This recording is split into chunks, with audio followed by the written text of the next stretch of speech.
Good morning everyone, welcome to the class दोस्तों। So initial classes में हम लोगों ने वहीं से कोर्स की स्टार्ट किया जहां से आपकी 11th क्लास की अकाउंटिंग स्टार्ट हुई थी। यानी अकाउंटिंग का एक ब्रीफ इंट्रोडक्शन लिया दोस्तों। अकाउंटिंग है क्या, यानी थ्योरी बेस समझ रहे हैं अभी। कोई भी सब्जेक्ट स्टार्ट होता है दोस्तों, उसका अपना एक लिटरेचर है, अपना थ्योरी बेस है। जब तक उस थ्योरी बेस को, उस प्रिंसिपल बेस को नहीं समझा जाएगा, उसके ऊपर बढ़ना आगे मुश्किल काम है। इसीलिए पहला कॉन्सेप्चुअल बेस बनाने की कोशिश कर रहा हूं। तो हमने स्टार्ट किया था दोस्तों इस एरिया से, उसी को रिकैप करूंगा ताकि जो लोग आज जिनकी फर्स्ट क्लास है वो लोग भी सेम प्लेटफॉर्म पे हमारे साथ बात कर सके। Right. So we started with the definition of accounting. Accounting क्या है, कोई बताना चाहेगा? यस बेटा, बोल दे दोबारा से।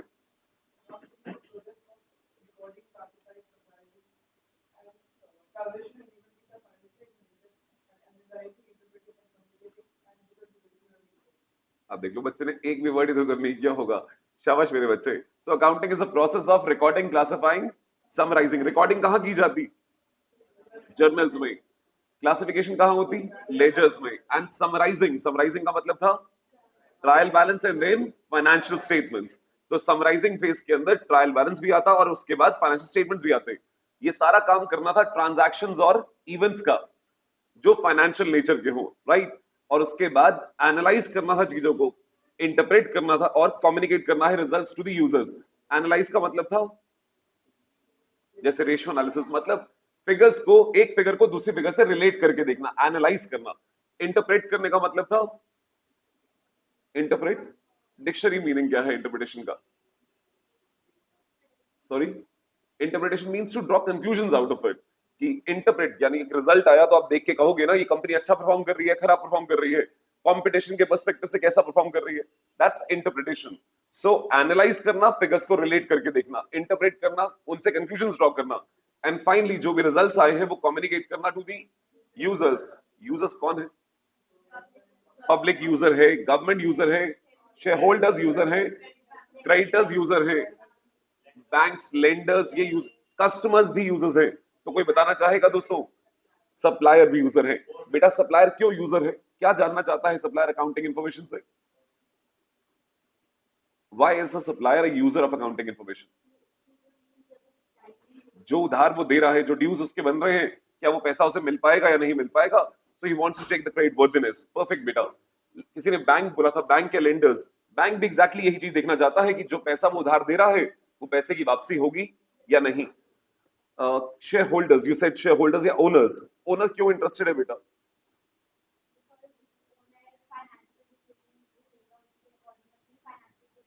परफेक्ट बेटा। तो उसे, ओनर ही तो मालिक है बिजनेस का दोस्तों, और मालिक ही सब कुछ जानना चाहेगा कि मेरा बिजनेस कैसा परफॉर्म कर रहा है, ताकि वो सही डिसीजंस ले सके। और उसके लिए उसे डेटा चाहिए, वो डेटा अकाउंटिंग से मिलने वाला है। परफेक्ट। मैनेजमेंट, मैनेजमेंट को भी अकाउंटिंग का डेटा चाहिए। क्यों चाहिए दोस्तों?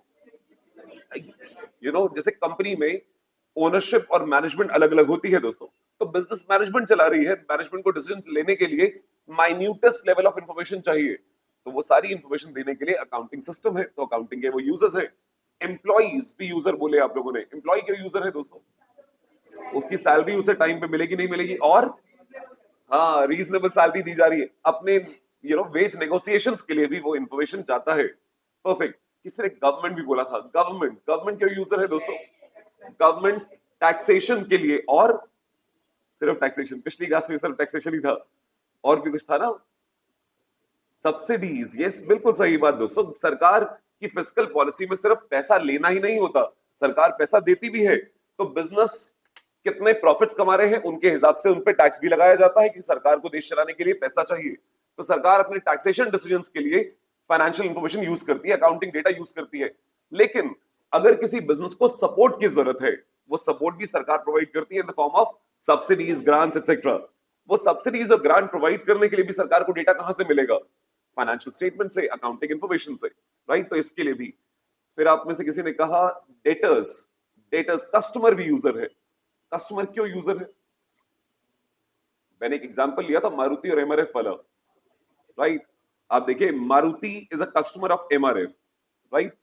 एमआरएफ के टायर खरीदती है मारुति, और मान लीजिए मारुति डिपेंडेंट है एमआरएफ पे, अगर एमआरएफ टायर ना दे तो क्या मारुति का बिजनेस इंपैक्ट हो जाएगा? ये सुनो एवरीवन। तो अगर कल को एमआरएफ की हालत खराब हो, एमआरएफ की बिजनेस बंद होने वाला हो, क्या मारुति में इंपैक्ट पड़ता है? तो एज अ कस्टमर मारुति भी एमआरएफ के फाइनेंशियल स्टेटमेंट्स देखना चाहता है कि सब कुछ सही चल रहा है, विल द सप्लाई कंटिन्यू, क्या क्वांटिटी ऑफ सप्लाई मिलेगी। और दूसरा, अगर आपका, मान लीजिए मैं कस्टमर हूं और आप मेरे सप्लायर हैं, आप अगर एग्जॉर्बिटेंट प्रॉफिट कमा रहे हैं, बहुत ज्यादा प्रॉफिट कमा रहे हैं, किसके थ्रू कमा रहे हैं? मुझे माल बेच के। इसका मतलब हो सकता है आप माल मुझे महंगा बेच रहे हैं, शायद उतनी वर्थ की चीज नहीं दे रहे जितना मुझसे प्रॉफिट कमा रहे हैं। कैन आई से दैट दोस्तों? तो एज अ कस्टमर मैं जानना चाहता हूं कहीं मुझसे अनड्यूली हाई प्राइसेस तो नहीं चार्ज किए जा रहे। और साथ ही अगर ज्यादा आप प्रॉफिट कमा रहे हैं, इसका मतलब हो सकता है क्वालिटी कॉम्प्रोमाइज कर रहे हो, क्या ऐसा भी हो सकता है? तो प्रोडक्ट तो मुझे मिल रहा है, मेरी कम क्वालिटी वाला प्रोडक्ट मुझे मिल रहा है। और दूसरा, क्या क्वांटिटी ऑफ सप्लाई होगी? और क्वांटिटी ऑफ सप्लाई के लिए आपका चलना बहुत जरूरी है। तो अगर आपकी हालत खराब है तो आई मे डिसाइड कि मुझे दूसरा सप्लाई ढूंढने की जरूरत है। तो कस्टमर भी इंटरेस्टेड है, राइट बेटा? ओके, बीच में दो शब्द आए थे दोस्तों, ट्रांजैक्शंस और इवेंट्स। इन ट्रांजैक्शंस और इवेंट्स का मतलब क्या था? शाबाश मेरे बच्चे। कोई भी performance of an act, an agreement, a transaction, जहां फाइनेंशियल चीजें इन्वॉल्व हो जाए, मॉनेटरी चीजें इन्वॉल्व हो जाए, तो ट्रांजैक्शन हम अकाउंटिंग में सिर्फ वही रिकॉर्ड करते हैं जहां पे मनी इन्वॉल्व हो। मनी का मतलब सिर्फ कैश नहीं होता दोस्तों, मनी या मनी की टर्म्स वाली चीजें इन्वॉल्व हो। हम क्वालिटेटिव फैक्टर्स को रिकॉर्ड नहीं करते हैं, we ignore qualitative factors, right? तो हम जो ट्रांजैक्शन रिकॉर्ड करते हैं वो होती है जो मनी की टर्म्स में डिनोट की जा सके और जिनकी वजह से एक बिजनेस की फाइनेंशियल पोजीशन चेंज होती हो, एसेट्स बढ़ते हो या एसेट घटते हो, लायबिलिटी बढ़ती हो या लायबिलिटी घटती हो, हम सिर्फ वही चीजों को यहाँ पे रिकॉर्ड करते हैं। सो सामान का खरीदा जाना, सामान का बेचा जाना, मशीन खरीदना, मशीन बेचना, सैलरी पे करना, सैलरी इंकर करना, इंटरेस्ट कमाना, इंटरेस्ट पे करना, ये सब चीजें, दीज आर ऑल ट्रांजैक्शंस। तो इवेंट्स क्या है? शाबाश मेरे बच्चे। The outcome of transaction is called event, the consequence. कोई एग्जांपल देना चाहोगे? इवेंट्स क्या होते हैं? दो चार। क्लोजिंग स्टॉक, मैंने 100 पीस सामान खरीदा, 80 पीस सामान बेच दिया, तो जो 20 पीस बचा है, that's my closing stock, which is an event outcome of these transactions. 100 खरीदना और 80 बेचना, ये ट्रांजैक्शन थी और इनका एंड रिजल्ट निकला 20 पीस का क्लोजिंग स्टॉक। एक और इवेंट निकला यहां से, प्रॉफिट। जितना प्रॉफिट कमाया आपने इस बीच में, that is also an outcome, an event. वैसे ही डेटर्स का क्लोजिंग बैलेंस, मशीन का क्लोजिंग बैलेंस, कैश का closing balance, all that is an event, right दोस्तों? मान लीजिए मैंने आपको माल उधार पे बेचा है, आप मेरे कस्टमर हैं, मैंने आपको माल 1 लाख रुपए में बेचा, 1 lakh rupees, that is a transaction. आपने मुझे 80,000 रुपए पे किए, that is also a transaction. इन दोनों का नेट रिजल्ट क्या हुआ? अभी भी मैंने आपसे 20,000 रुपीज लेने हैं, तो you are still a debtor of 20,000, that's an outcome of these two transactions and that's termed as an event, right दोस्तों? ओके, इसके बाद हम पहुंचे थे दोस्तों बुक कीपिंग की डेफिनेशन पे। बुक कीपिंग क्या है? बुक कीपिंग होता है lower level of accounting. Lower level of accounting, recording, classifying और ट्रायल बैलेंस तक जो हम काम करते हैं, that's termed as book keeping, low level accounting. आपको जो एज अ सीए पैसा मिलेगा वो अकाउंटिंग के लिए अगर मिलता है तो वो हायर लेवल अकाउंटिंग के लिए मिलेगा, विच इज जो बुक कीपिंग के बाद से शुरू होती है, यानी फाइनेंशियल स्टेटमेंट्स बनाना, उसका एनालिसिस करना, उसका इंटरप्रिटेशन करना और रिजल्ट्स कम्युनिकेट करना। असली पैसा हम उसका कमाते हैं। तो बुक कीपिंग वाला part is termed as low level accounting. 11th standard में जो मेन फोकस था वो था बुक कीपिंग पे। यहां पर भी जो हम काम करेंगे, मेन फोकस बुक कीपिंग पे प्लस समरी फेज पे होगा। जैसे जैसे आप अकाउंटिंग में आगे बढ़ेंगे, यानी इंटर और फाइनल स्टेज पे, तो एनालिसिस, इंटरप्रिटेशन, कम्युनिकेशन, ये वाला एस्पेक्ट ज्यादा आना शुरू हो जाएगा दोस्तों, राइट? सो इस एरिया को टिल ट्रायल बैलेंस, वैसे समराइजिंग व्यू में दो चीजें आती थी दोस्तों, एक ट्रायल बैलेंस और दूसरा financial statements. Till trial balance जो काम होता है, that is termed as book keeping, right दोस्तों? इसकी चर्चा आज की क्लास में करनी है, बुक कीपिंग और बाकी अकाउंटिंग में क्या डिफरेंस है, तो उस पर थोड़ी देर में आते हैं। अकाउंटिंग के ऑब्जेक्टिव डिस्कस किए थे हमने पिछली क्लास में। क्या थे objectives? Systematic recording of transactions. क्यों रिकॉर्ड करना है दोस्तों सिस्टमैटिकली चीजों को? अच्छा, क्या आप लोगों ने घर जाके पापा से पूछा, हाँ घर में जिस पे रह रहे थे वो कितने का था, फ्रिज कितने का आया था? नहीं, पापा के दिमाग पे जोर नहीं डाला आप लोगों ने। बट वो जोर क्यों पड़ रहा था? क्योंकि चीजें सिस्टमैटिकली रिकॉर्ड नहीं की गई। अगर की गई है तो फिर यहां जोर कम पड़ेगा और जब डेटा चाहिए तब डेटा रिट्रीव किया जा सकता है। तो इसीलिए अकाउंटिंग का पहला ऑब्जेक्टिव था सिस्टमैटिक रिकॉर्डिंग ऑफ ट्रांजैक्शंस। अगला ऑब्जेक्टिव फाइनेंशियल पोजीशन जानना, अगला objective financial profitability and solvency position जानना, बिल्कुल सही बात है दोस्तों। उसके अलावा डिसीजन मेकिंग के लिए डेटा प्रोवाइड करना, राइट? तो यूजर्स को डेटा प्रोवाइड करना ताकि वो अपने डिसीजन मेकिंग कर सके। जय माता दी एवरीवन। ओके, इसके बाद फंक्शंस ऑफ अकाउंटिंग। अकाउंटिंग में हम करते क्या है? मेजरमेंट। किसे माप रहे थे दोस्तों? हाँ, मनी की टर्म्स में ट्रांजैक्शंस और इवेंट्स को मेजर कर रहे थे। Perfect, measurement. अगला फोरकास्टिंग। फोरकास्टिंग मतलब फ्यूचर को प्रेडिक्ट करना। अकाउंटिंग में फ्यूचर को प्रेडिक्ट करने की जरूरत क्या है दोस्तों? हमें बहुत सारे डिसीजंस लेने हैं दोस्तों, और सिर्फ डिसीजंस नहीं, आप सबने डेप्रिसिएशन चार्ज किया बुक्स में? डेप्रिसिएशन एक खर्चा है, हर साल के पीएनएल में आता है दोस्तों। आप सोच के जवाब दीजिए। एक मशीन है मेरे पास जो मैंने 10 लाख रुपए की खरीदी है, इस मशीन को डेप्रिशिएट करने के लिए आपको क्या क्या इंफॉर्मेशन चाहिए? Expected life. बच्चे ने बहुत सही शब्द इस्तेमाल किया। और भी कुछ बोलना चाहता है बेटा? किस रेट पे डेप्रिशिएट करूं?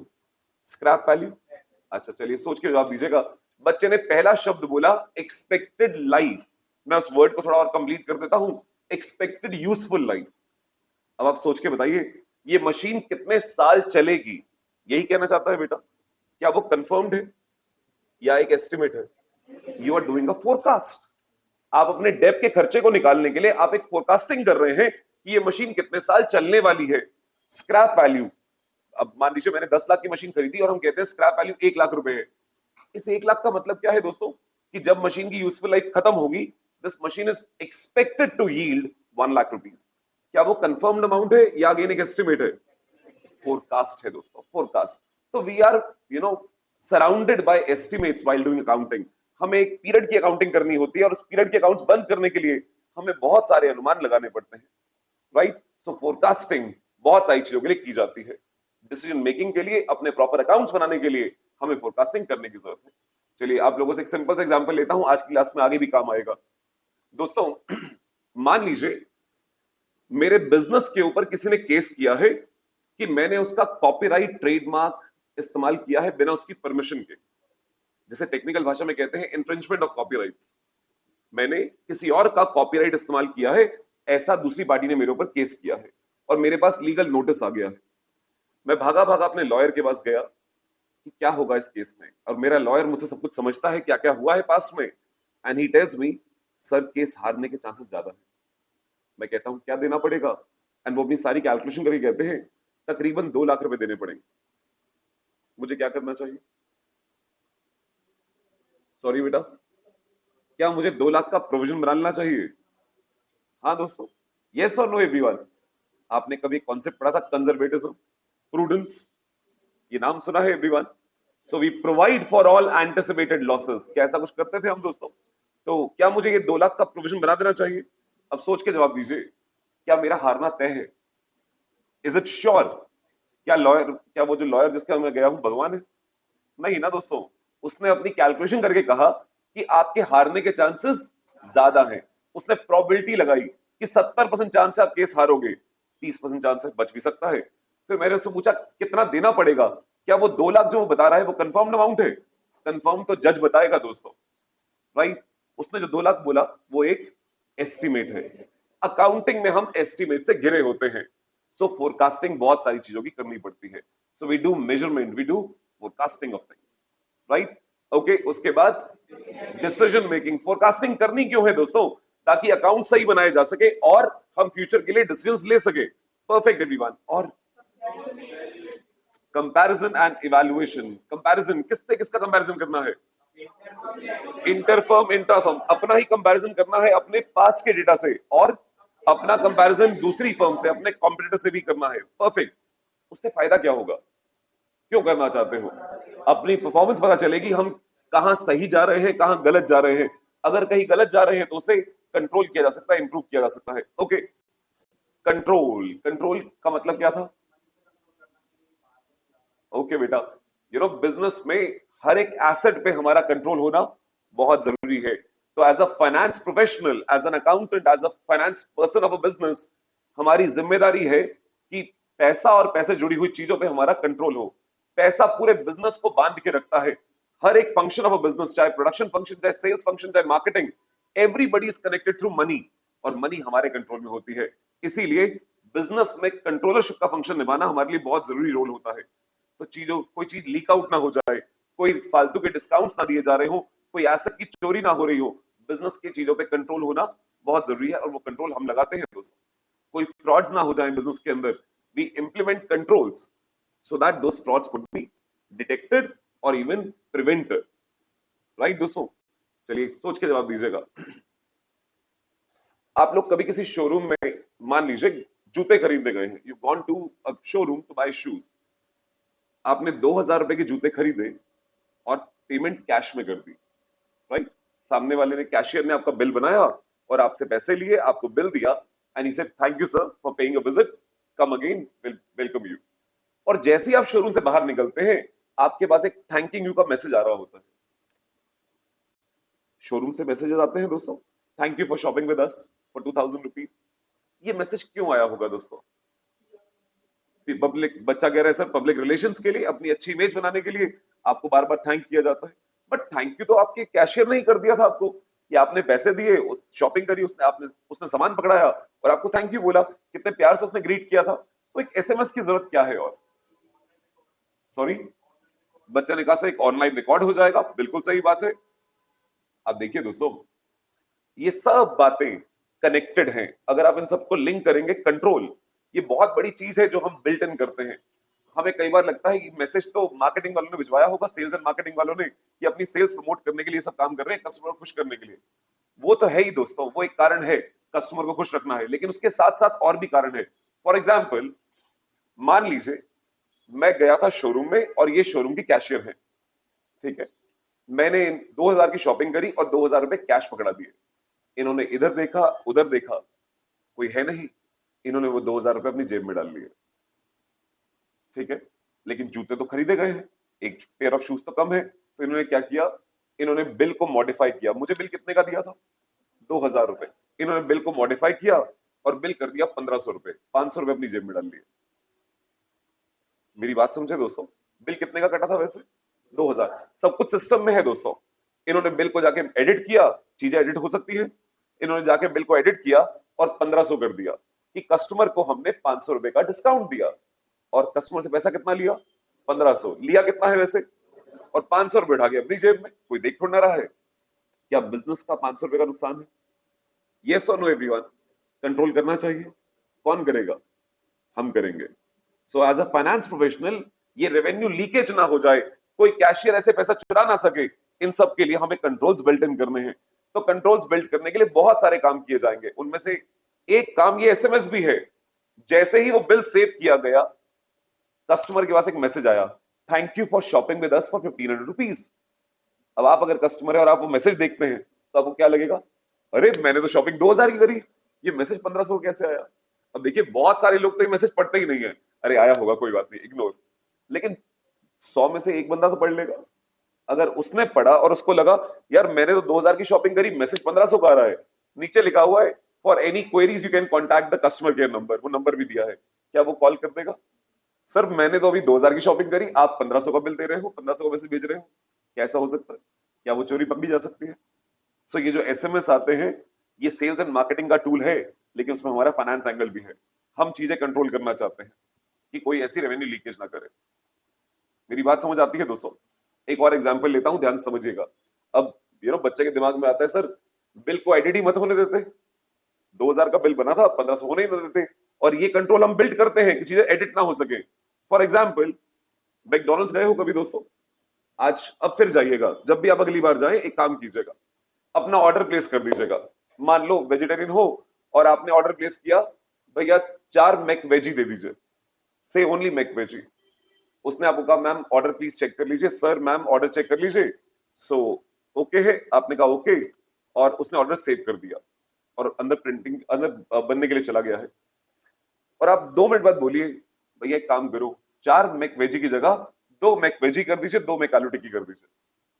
कभी करा के देखिएगा, आपको क्या लगता है वो सामने काउंटर वाला क्या बोलेगा? यस सर कर देता हूं। कभी करा के देखिएगा, वो आपको बोलेगा सॉरी सर ये मैं एडिट नहीं कर सकता। आप इंसिस्ट कीजिएगा, आप थोड़ा लड़िएगा कि नहीं नहीं मुझे नहीं चाहिए तो नहीं चाहिए, मुझे आलू टिक्की चाहिए, अभी तो ऑर्डर दिया है, प्लीज चेंज करो। वो खुद चेंज नहीं कर पाएगा दोस्तों। जिसने आपका ऑर्डर लिया था, he would not be able to change it. अगर आप थोड़ा ज्यादा इंसिस्ट करेंगे, लड़ाई करेंगे, तो वो जाएगा अंदर से अपने मैनेजर को बुला के लाएगा, जो उस आउटलेट का मैनेजर होगा वो उसे बुला के लाएगा। उसका आउटलेट का मैनेजर आएगा, आपसे आपकी प्रॉब्लम समझेगा, और अगर वो उसको जेन्युइन लगेगी तो वो जाके अपने लॉगिन से, अपने पासवर्ड से उसको एडिट कर पाएगा। यानी हमने एडिटिंग के राइट्स किसको नहीं दिए? वो जो कैशियर जो आपसे पैसा ले रहा था, जिसने 4 मैकवेजी के पैसे लिए थे, उसको हमने एडिटिंग करने के राइट्स नहीं दिए। क्यों नहीं दिए दोस्तों? क्योंकि वो ये काम खुद भी कर सकता था। आपने 4 मैकवेजी के ऑर्डर दिया और पैसे ले लिए मैकवेजी के। मैकवेजी महंगा है कंपैरेटिवली, उसने बाद में जाके पीछे से 4 मैक आलू टिक्की कर दिए और बाकी पैसे अपनी जेब में डाल लिए। क्या ऐसा हो सकता है? वो फ्रॉड्स को रोकने के लिए हमने उसको एडिट का राइट ही नहीं दिए। एडिट का राइट किसको दिया? उसके बॉस को। अब सोचिए, अगर एक इंसान को फ्रॉड करना हो, क्या वो अकेला फ्रॉड कर सकता है? उसको पैसे की जरूरत है, पैसा हाथ में दिख रहा है गांधी जी, तो क्या वो कर सकता है ऐसा? लेकिन अगर कहा जाए तुम अपने बॉस के साथ मिलकर फ्रॉड कर लो, तो बॉस से जाके पूछो 4,000 रुपए का फ्रॉड कर रहा हूं, 2,500 तू रख लियो, 1,500 मेरा। पूछ पाओगे ऐसे अपने बॉस से? शायद फ्रॉड के चांसेस उतने ही कम हो जाएंगे। तो इसीलिए काम को डिवाइड करवाया जाता है ताकि चीजों पे ज्यादा कंट्रोल आए और फ्रॉड्स और ऐसी चीजों को रोका जा सके, गलतियों को भी रोका जा सके। जय माता दी एवरीवन। तो कंट्रोलरशिप का फंक्शन निभाते हैं हम अकाउंटिंग के अंदर। उसके अलावा गवर्नमेंट की रेगुलेशंस और टैक्सेशंस, इनका फंक्शन, ये जो जैसे जीएसटी आया दोस्तों, इनकम टैक्स का नाम सुना हुआ है आप लोगों ने, जीएसटी आ गया, और सरकार के ऐसे बहुत सारे रेगुलेशंस हैं जो एक बिजनेस के ऊपर अप्लाई होते हैं। वो सब कंप्लाई करना किसकी जिम्मेदारी है? हमारी जिम्मेदारी है दोस्तों। इसलिए हमें ये सब चीजें सिखाई जाती है। Right everyone. तो हम अकाउंटिंग में बहुत सारा काम करते हैं, सिर्फ अकाउंटिंग ही नहीं करते हैं, और इसीलिए इतना पैसा कमांड करते हैं। ले चले आगे। भाई अकाउंटिंग की इतनी सारी बातें जब हम करते हैं तो सब कुछ लगता है एवरीथिंग इज हंकी डोरी अबाउट अकाउंटिंग, राइट ना? सब कुछ बढ़िया बढ़िया है, बट सब कुछ बढ़िया है या कुछ फ्लिप साइड भी है? तो there are some limitations of accounting as well. हाँ दोस्तों, अकाउंटिंग की लिमिटेशंस, सॉरी, विंडो ड्रेसिंग। बच्चे ने सबसे पहले सबसे बड़ी चीज बोल दी, विंडो ड्रेसिंग। ओके, और क्वालिटेटिव फैक्टर्स को हम इग्नोर करते हैं, और हिस्टोरिकल कॉस्ट पे चीजों को रिकॉर्ड करते हैं। Assets are recorded as historical cost, current value नहीं देखते। और पर्सनल बायस से भी अकाउंटिंग इंपैक्ट होती है। जैसे फॉर एग्जांपल अभी हमने डेप्रिसिएशन की बात की थी, मशीन को डेप्रिशिएट करने के लिए बच्चे ने कहा हमें यूजफुल लाइफ का पता करना है, और यूजफुल लाइफ एक अनुमान था। अगर ये मेरे अकाउंटेंट है, ये कहते हैं मशीन की लाइफ 10 साल है, ये मेरे अकाउंटेंट ये कहते हैं मशीन की लाइफ 5 साल है, ये कहते हैं 7 साल है, क्या डेप्थ का अमाउंट अलग अलग हो जाएगा दोस्तों? तो पर्सनल बायस से इंपैक्ट होता है। आपके पर्सनल बायस आपके एस्टिमेट्स की चॉइस को इंपैक्ट करता है, और उसकी वजह से अकाउंटिंग के रिजल्ट्स इंपैक्ट हो जाते हैं। हम प्राइस लेवल चेंजेस इग्नोर कर देते हैं। यहाँ पे प्राइस लेवल चेंज का मतलब इन्फ्लेशन को कंसिडर नहीं करते। तो अगर मैंने कोई चीज खरीदी हुई है आज से 5 साल पहले, उसी प्राइस पे आज वो मेरी बुक्स पे आती रहेगी। ऑफ कोर्स अगर डेप्रिशिएबल है तो डेप्रिसिएशन माइनस करके। लेकिन क्या मार्केट में आज भी वो चीज उतने की होगी या चीज महंगी हो गई होगी? हम उन सब बातों को नहीं देखते दोस्तों। So qualitative factors are ignored, historical cost पे एसेट्स कैरी होते हैं। अकाउंटिंग में हमने कहा था हम फोरकास्टिंग करते हैं, बट क्या अकाउंटिंग खुद फोरकास्टिंग का इंफॉर्मेशन दे देगा या अकाउंटेंट को वो फोरकास्ट करना होगा? तो अकाउंटिंग खुद फ्यूचर का डेटा नहीं बताती, अकाउंटिंग को सिर्फ पास्ट का डेटा बताती है, historical data. Right. Personal bias, window dressing. Window dressing का मतलब था बेटा मैनिपुलेशन, चीजों को ब्यूटिफाई करके दिखाना। राइट। तो जो फिगर्स आपकी नहीं है उन फिगर्स को वैसा दिखा देना। जैसे हमने पिछली क्लास में एग्जांपल लिया था of Satyam computers. Satyam computers ने 5,000 करोड़ रुपए का बैंक बैलेंस दिखाया था जो एग्जिस्ट नहीं करता, और ऐसे और बहुत सारे फ्रॉड थे। ये तो सिर्फ एक एग्जांपल था, that was just an icing on the cake. और उसके अलावा अलग अलग अकाउंटिंग पॉलिसीज, जैसे बच्चे ने पर्सनल बायस की बात करी, हर बिजनेस अपनी अलग अलग अकाउंटिंग पॉलिसीज फॉलो कर सकते हैं।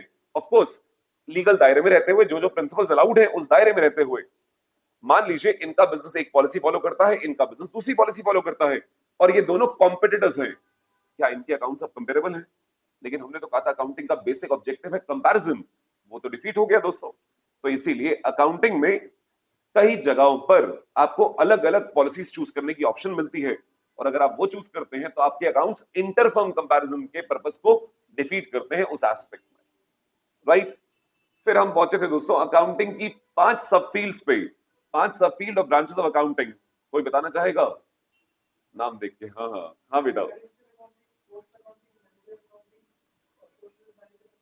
रिस्पॉन्सिबिलिटी अकाउंटिंग, शाबाश मेरे बच्चे। So financial accounting, cost accounting, management accounting, social responsibility accounting and human resource accounting. तो अब जल्दी जल्दी बताते जाओ, फाइनेंशियल अकाउंटिंग का पर्पस क्या था? फाइनेंशियल प्रॉफिटेबिलिटी, फाइनेंशियल पोजीशन जानना, ताकि रिजल्ट्स यूजर को कम्युनिकेट किया जा सके और डिसीजंस लिए जा सके। Perfect everyone. उसके बाद आया था कॉस्ट अकाउंटिंग। नाम में ही सब कुछ था। कॉस्ट अकाउंटिंग का पर्पस था प्रोडक्ट की पर यूनिट, प्रोडक्ट या सर्विस की पर यूनिट कॉस्ट निकालना। क्यों जानना चाहते हो कॉस्ट? ताकि सेलिंग प्राइस फिक्स हो सके और डिसीजंस लिए जा सके।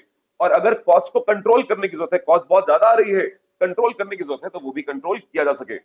जब तक कॉस्ट को मेजर ही नहीं करोगे तब तक आपको पता कैसे चलेगा वो ज्यादा आ रही है या कम?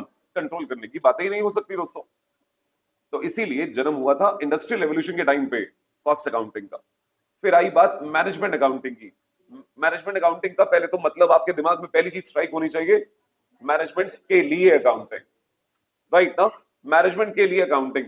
मैनेजमेंट क्या काम करती है दोस्तों? बिजनेस चलाने का काम, डिसीजन लेने का काम। और डिसीजन लेने के लिए उसको क्या चाहिए? इंफॉर्मेशन, बहुत सारी इंफॉर्मेशन, पास्ट के बारे में, कंपटीशन के बारे में और फ्यूचर के बारे में भी, राइट? वो सब डेटा देने वाला system is called management accounting system. और मैनेजमेंट अकाउंटिंग के लिए फाइनेंशियल अकाउंटिंग भी एक फीडर सिस्टम है, कॉस्ट अकाउंटिंग भी एक फीडर सिस्टम है, एटसेट्रा एटसेट्रा। ठीक है दोस्तों? टैक्सेशन, फाइनेंशियल मैनेजमेंट, ये सब मैनेजमेंट अकाउंटिंग के फीडर सिस्टम है। तो management accounting is the broadest of all, broadest, and it's a branch which will never settle down. ये कभी सेटल नहीं हो सकती। क्यों नहीं सेटल हो सकती? फाइनेंशियल अकाउंटिंग में अपने फॉर्मेट्स होते हैं। आपने ट्रेडिंग पीएनएल बैलेंस शीट बनाई है दोस्तों, उसके अपने फॉर्मेट्स होते हैं। लेकिन मैनेजमेंट को जो डिसीजन लेते हैं, क्या उस डिसीजन के लिए जो डेटा चाहिए उसका फॉर्मेट स्टैटिक होगा, एक जैसा ही? नहीं दोस्तों। क्यों नहीं? मैनेजमेंट के पास जो प्रॉब्लम्स आएंगी वो हर बार चेंज होने वाली होंगी, डायनामिक प्रॉब्लम्स होंगी। आज ये प्रॉब्लम है, कल वो प्रॉब्लम है। जब प्रॉब्लम्स ही कभी यूनिफॉर्म नहीं है तो उसके लिए होने वाला डेटा भी यूनिफॉर्म नहीं हो सकता, राइट? और दूसरा, आज मेरी कंपनी के ये सीएफओ हैं, ये डेटा एक तरह से देखना चाहते हैं, तो मेरे अकाउंटेंट इनको जो डेटा प्रेजेंट करते हैं वो एक फॉर्मेट में प्रेजेंट करते हैं। कल को इनकी जगह दूसरे सीएफओ आ गए तो वो डेटा को क्या वैसे ही देखना चाहेंगे जैसे पहले वाला देखना चाहता था? नहीं, it is very subjective. Her person अपने हिसाब से करना चाहता है, तो इसीलिए रिपोर्ट्स भी वैसे ही देखना चाहता है। तो मैनेजमेंट अकाउंटिंग के फॉर्मेट्स कभी फ्रोजन नहीं हो सकते। It will be ever evolving branch of accounting. अगला है दोस्तों सोशल रिस्पॉन्सिबिलिटी अकाउंटिंग। ये क्या बताती है? शाबाश मेरे बच्चे। एक बिजनेस कितनी सोशल कॉस्ट इंकर कर रहा है और कितने सोशल बेनिफिट्स जनरेट कर रहा है, उसकी जो रिपोर्टिंग की जाती है, that's termed as social responsibility accounting. Business society में ऑपरेट करता है, सोसाइटी से बहुत कुछ लेता है, सोसाइटी को बदले में देना भी उसकी जिम्मेदारी है। लेकिन बिजनेस क्या दे रहा है? जैसे पॉल्यूशन, सोसाइटी उस बिजनेस की वजह से पॉल्यूशन का इंपैक्ट झेल रही है, that's basically called social cost incur करना। सोसाइटी को क्या कॉस्ट उठानी पड़ी? सोसाइटी के वाटर रिसोर्सेज डिप्लीट हो रहे हैं दोस्तों, बिजली बहुत सारी यूज कर रहा है बिजनेस सोसाइटी से, तो these are social cost being incurred. लेकिन बदले में क्या दे रहा है? Those are social benefits, employment generate कर रहा है, राइट? एक बिजनेस हो सकता है दोस्तों चाइल्ड एजुकेशन के लिए काम कर रहा है, वुमेन एम्पावरमेंट के लिए काम कर रहा है, एफॉरेस्टेशन पे काम कर रहा है, वाटर लेवल्स को इंप्रूव करने के लिए काम कर रहा है, वाटर टेबल, वो जो हमने बात करी थी रेन वाटर हार्वेस्टिंग वाली, वो सब चीजें सोशल रिस्पॉन्सिबिलिटी अकाउंटिंग के दायरे में रिपोर्ट की जाती हैं, राइट? ह्यूमन रिसोर्स अकाउंटिंग, ये क्या बोला है? ह्यूमन रिसोर्सेज में कितनी इन्वेस्टमेंट की गई, उनके डेवलपमेंट में कितनी इन्वेस्टमेंट की गई, उसको क्वांटिफाई करना और रिपोर्ट करने का एक एफर्ट है। मैं एक सिंपल से एग्जांपल लेता हूं दोस्तों। मैं कल ही न्यूज़पेपर पढ़ रहा था एंड न्यूज़पेपर में एक आर्टिकल था, अगर मुझे सही याद है तो शायद टीसीएस का था, टाटा कंसल्टेंसी सर्विसेज। आपको पता है एआई क्या है? आज के टाइम पे आर्टिफिशियल इंटेलिजेंस का बूम दिखाई दे रहा है दोस्तों, राइट? यही कहा जा रहा है फ्यूचर होगा एआई।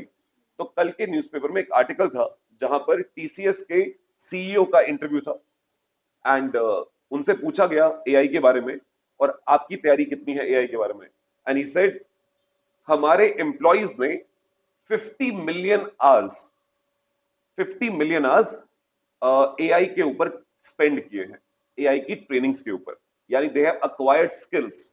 तो they have acquired different skills on AI. वो क्या बताना चाह रहे थे कि हम एआई के लिए रेडी हैं।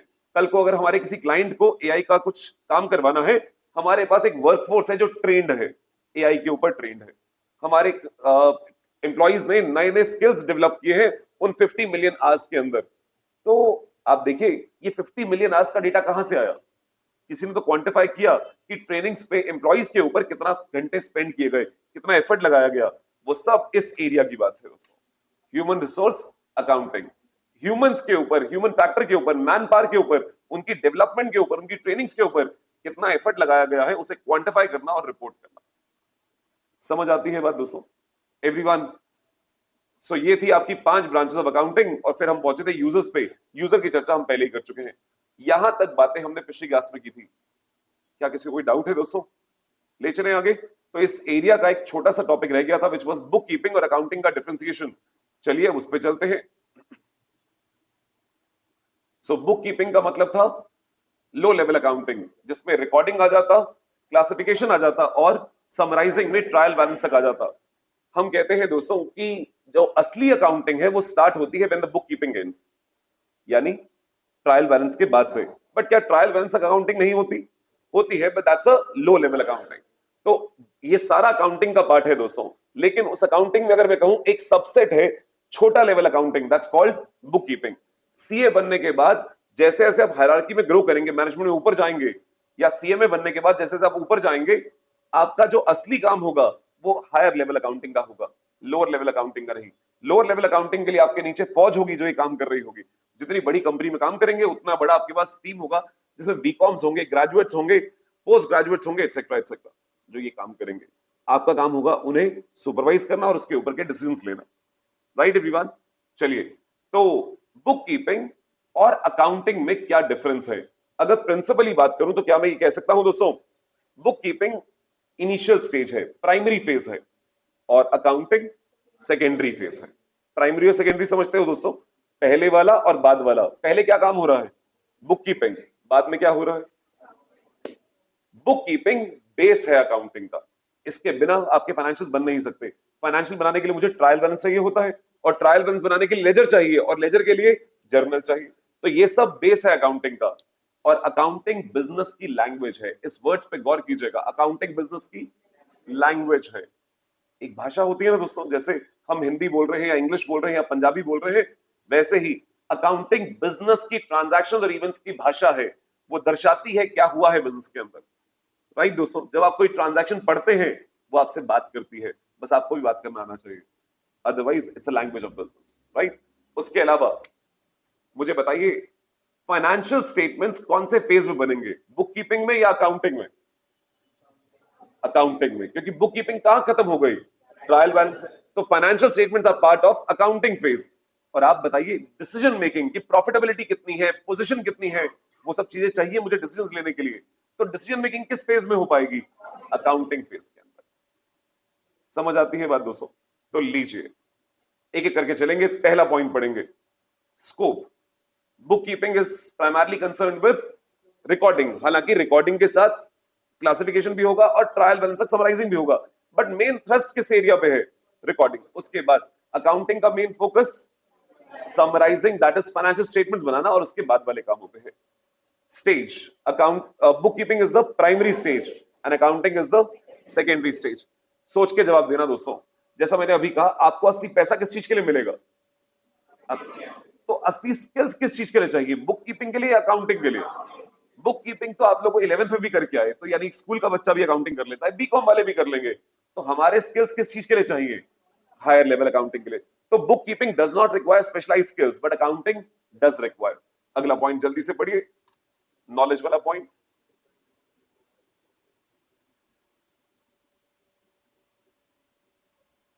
Is that okay everyone? Okay. Financial statement कौन से फेज में बन रही है, बुक कीपिंग में या अकाउंटिंग में? तो अगला पॉइंट पढ़िए।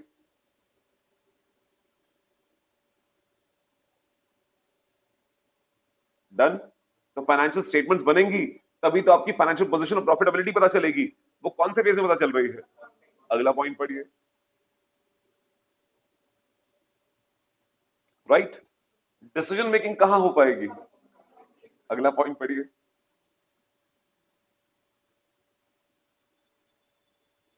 Right everyone? और हमने कहा था book keeping is the base of accounting, basis है, और accounting is the language of business. Next point everyone.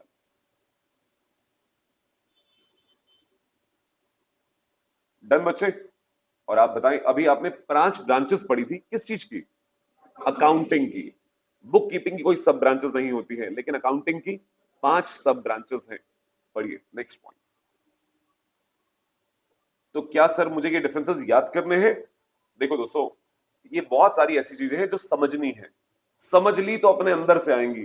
Paper में 8-8 डिफरेंस लिखने नहीं आते यहाँ पे, ठीक है? 4 नंबर का क्वेश्चन आ गया, मान लीजिए डिफरेंशिएट बिटवीन, तो 4 डिफरेंस लिखने हैं, क्या आप लिख सकते हो? अपने आप बना के लिख सकते हो दोस्तों, प्रोवाइडेड आपने ये दोनों चीज समझी हुई है। जय माता दी एवरीवन, ले चलूं आगे? Okay, so with this we finish off with the introduction phase, पहला पार्ट। अब चलेंगे आपके इस कोर्स का, जिसे मैं कहता हूं स्टार्टिंग का पहला स्टेपिंग स्टोन है, वो अकाउंटिंग के कॉन्सेप्चुअल बेस का पहला area, accounting principles, concepts and conventions.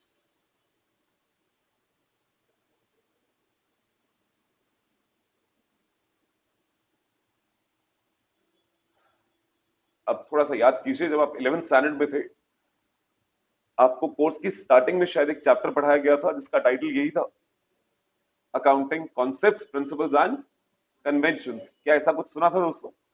क्या ये 2-4 कॉन्सेप्ट के नाम ले रहा हूं, मुझे बताइएगा, क्या ये नाम सुने थे आपने? गोइंग कंसर्न, प्रूडेंस, हाँ, historical cost concept, entity concept, क्या ये नाम कभी सुने थे एवरीवन? बस फर्क सिर्फ इतना है दोस्तों, जिस टाइम पे आपको ये कॉन्सेप्ट पढ़ाए गए थे, उस टाइम हमें अकाउंटिंग नहीं पता थी। 11th की स्टार्टिंग में, तब तो हमें नहीं पता था ना हम क्या क्या करने वाले हैं आगे, तो ये कॉन्सेप्ट्स आप तब समझ नहीं सकते थे दोस्तों।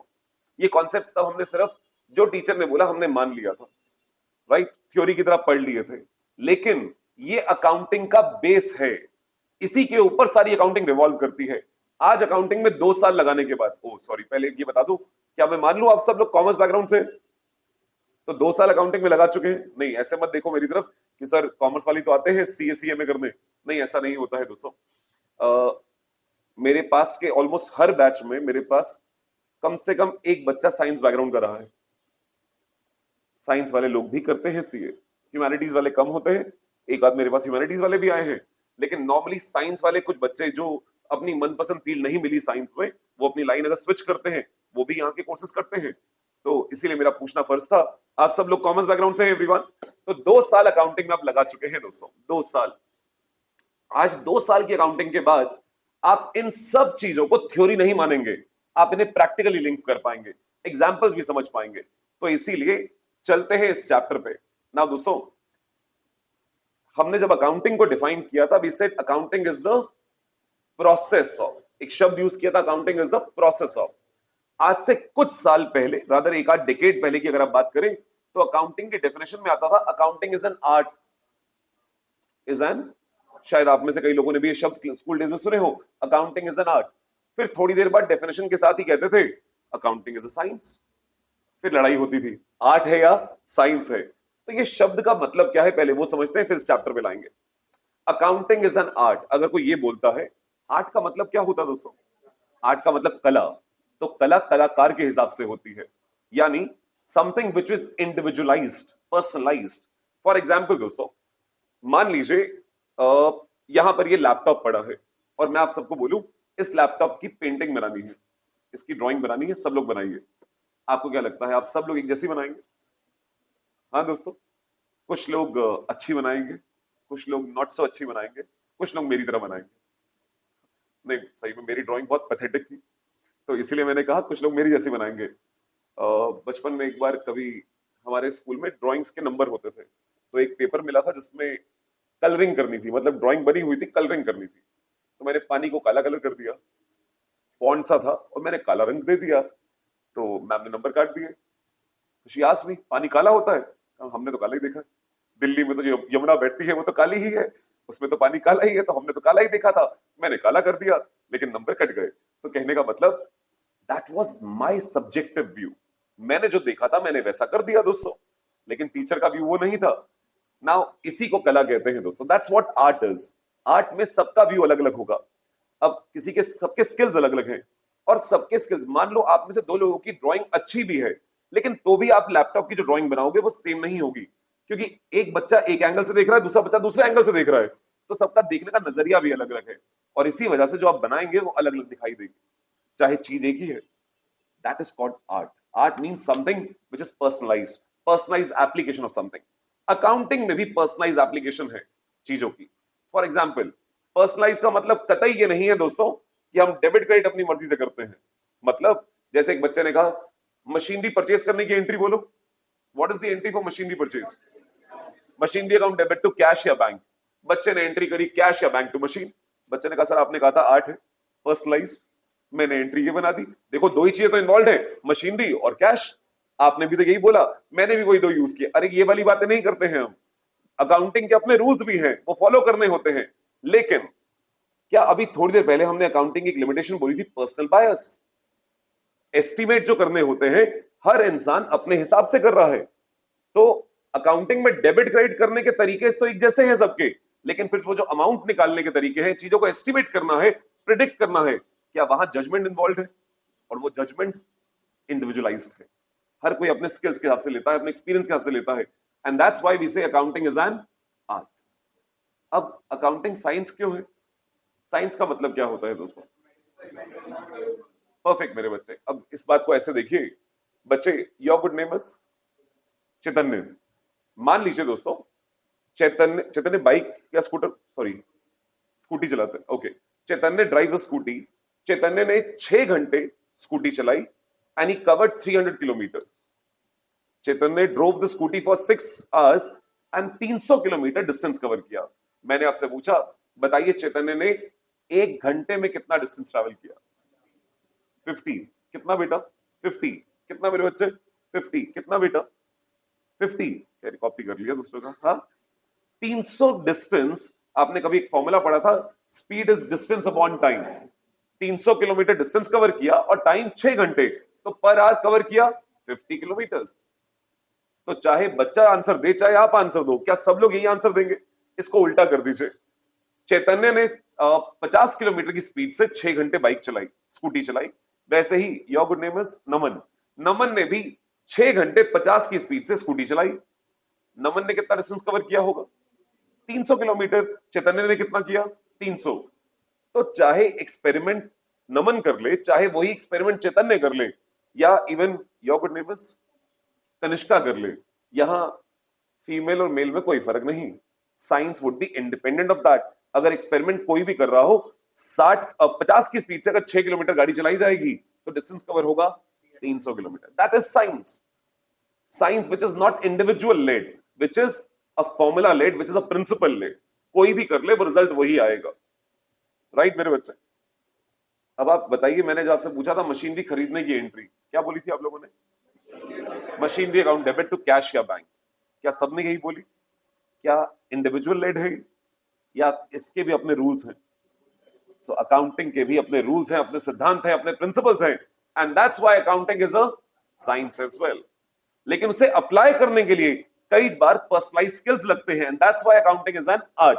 ना ये परफेक्ट आर्ट है, ना ये परफेक्ट साइंस है। It is a combination of both. It is not a perfect science, it's neither a perfect art. जय माता दी एवरीवन। अब जब हमने एक शब्द यूज किया, अकाउंटिंग एक साइंस है, अकाउंटिंग को साइंस बनाता है उसका अपना लिटरेचर, अपना रूल बुक, अपने प्रिंसिपल्स। एंड वही टॉपिक अब हम पढ़ने जा रहे हैं, accounting concepts, principles and conventions. करें स्टार्ट? चलिए पहले तो ये बताइए, ये 3 शब्द सुने हुए हैं आप लोगों ने, कॉन्सेप्ट्स, प्रिंसिपल्स एंड कन्वेंशंस।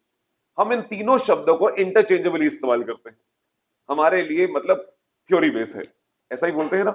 लेकिन 3 शब्द यूज हुए हैं, तो इन तीनों शब्दों के अलग मायने भी तो होंगे दोस्तों। तो एक काम करने जा रहे हैं, पहले हम इन 3 शब्दों को समझने जा रहे हैं, इन 3 शब्दों के अलग अलग मतलब क्या है। एक बार हम वो मतलब समझ जाएं, फिर हम भी यही कहेंगे कि हम इन तीनों को इंटरचेंजेबली इस्तेमाल करने वाले। ठीक है दोस्तों? लेकिन 3 शब्द इस्तेमाल हुए तो अलग अलग मतलब होगा।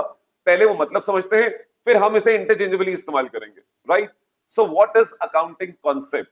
अकाउंटिंग कॉन्सेप्ट क्या है? एनीवन? कॉन्सेप्ट शब्द का मतलब क्या होगा?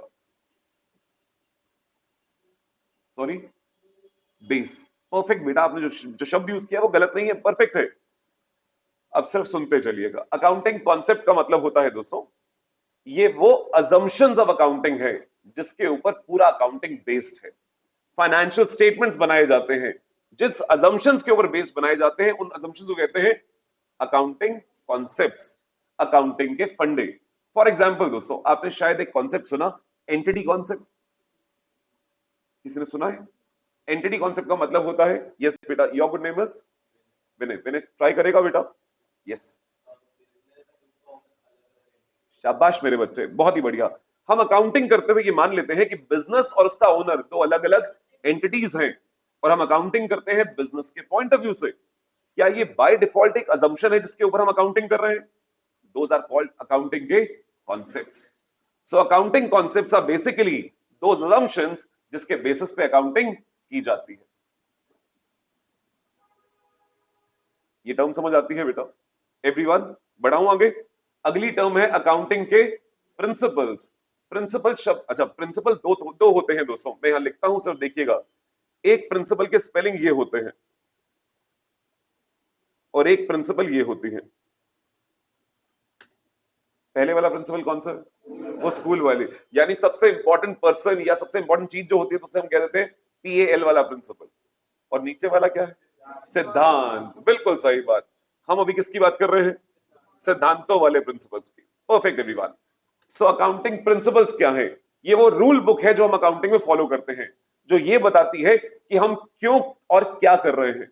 What ever we are doing, ये उसके बेसिस पे एक्सप्लेन करती है कि हमने अगर मशीनरी को डेबिट किया तो क्यों किया, why we did this in accounting. इस व्हाई को एक्सप्लेन करता है accounting principles, right?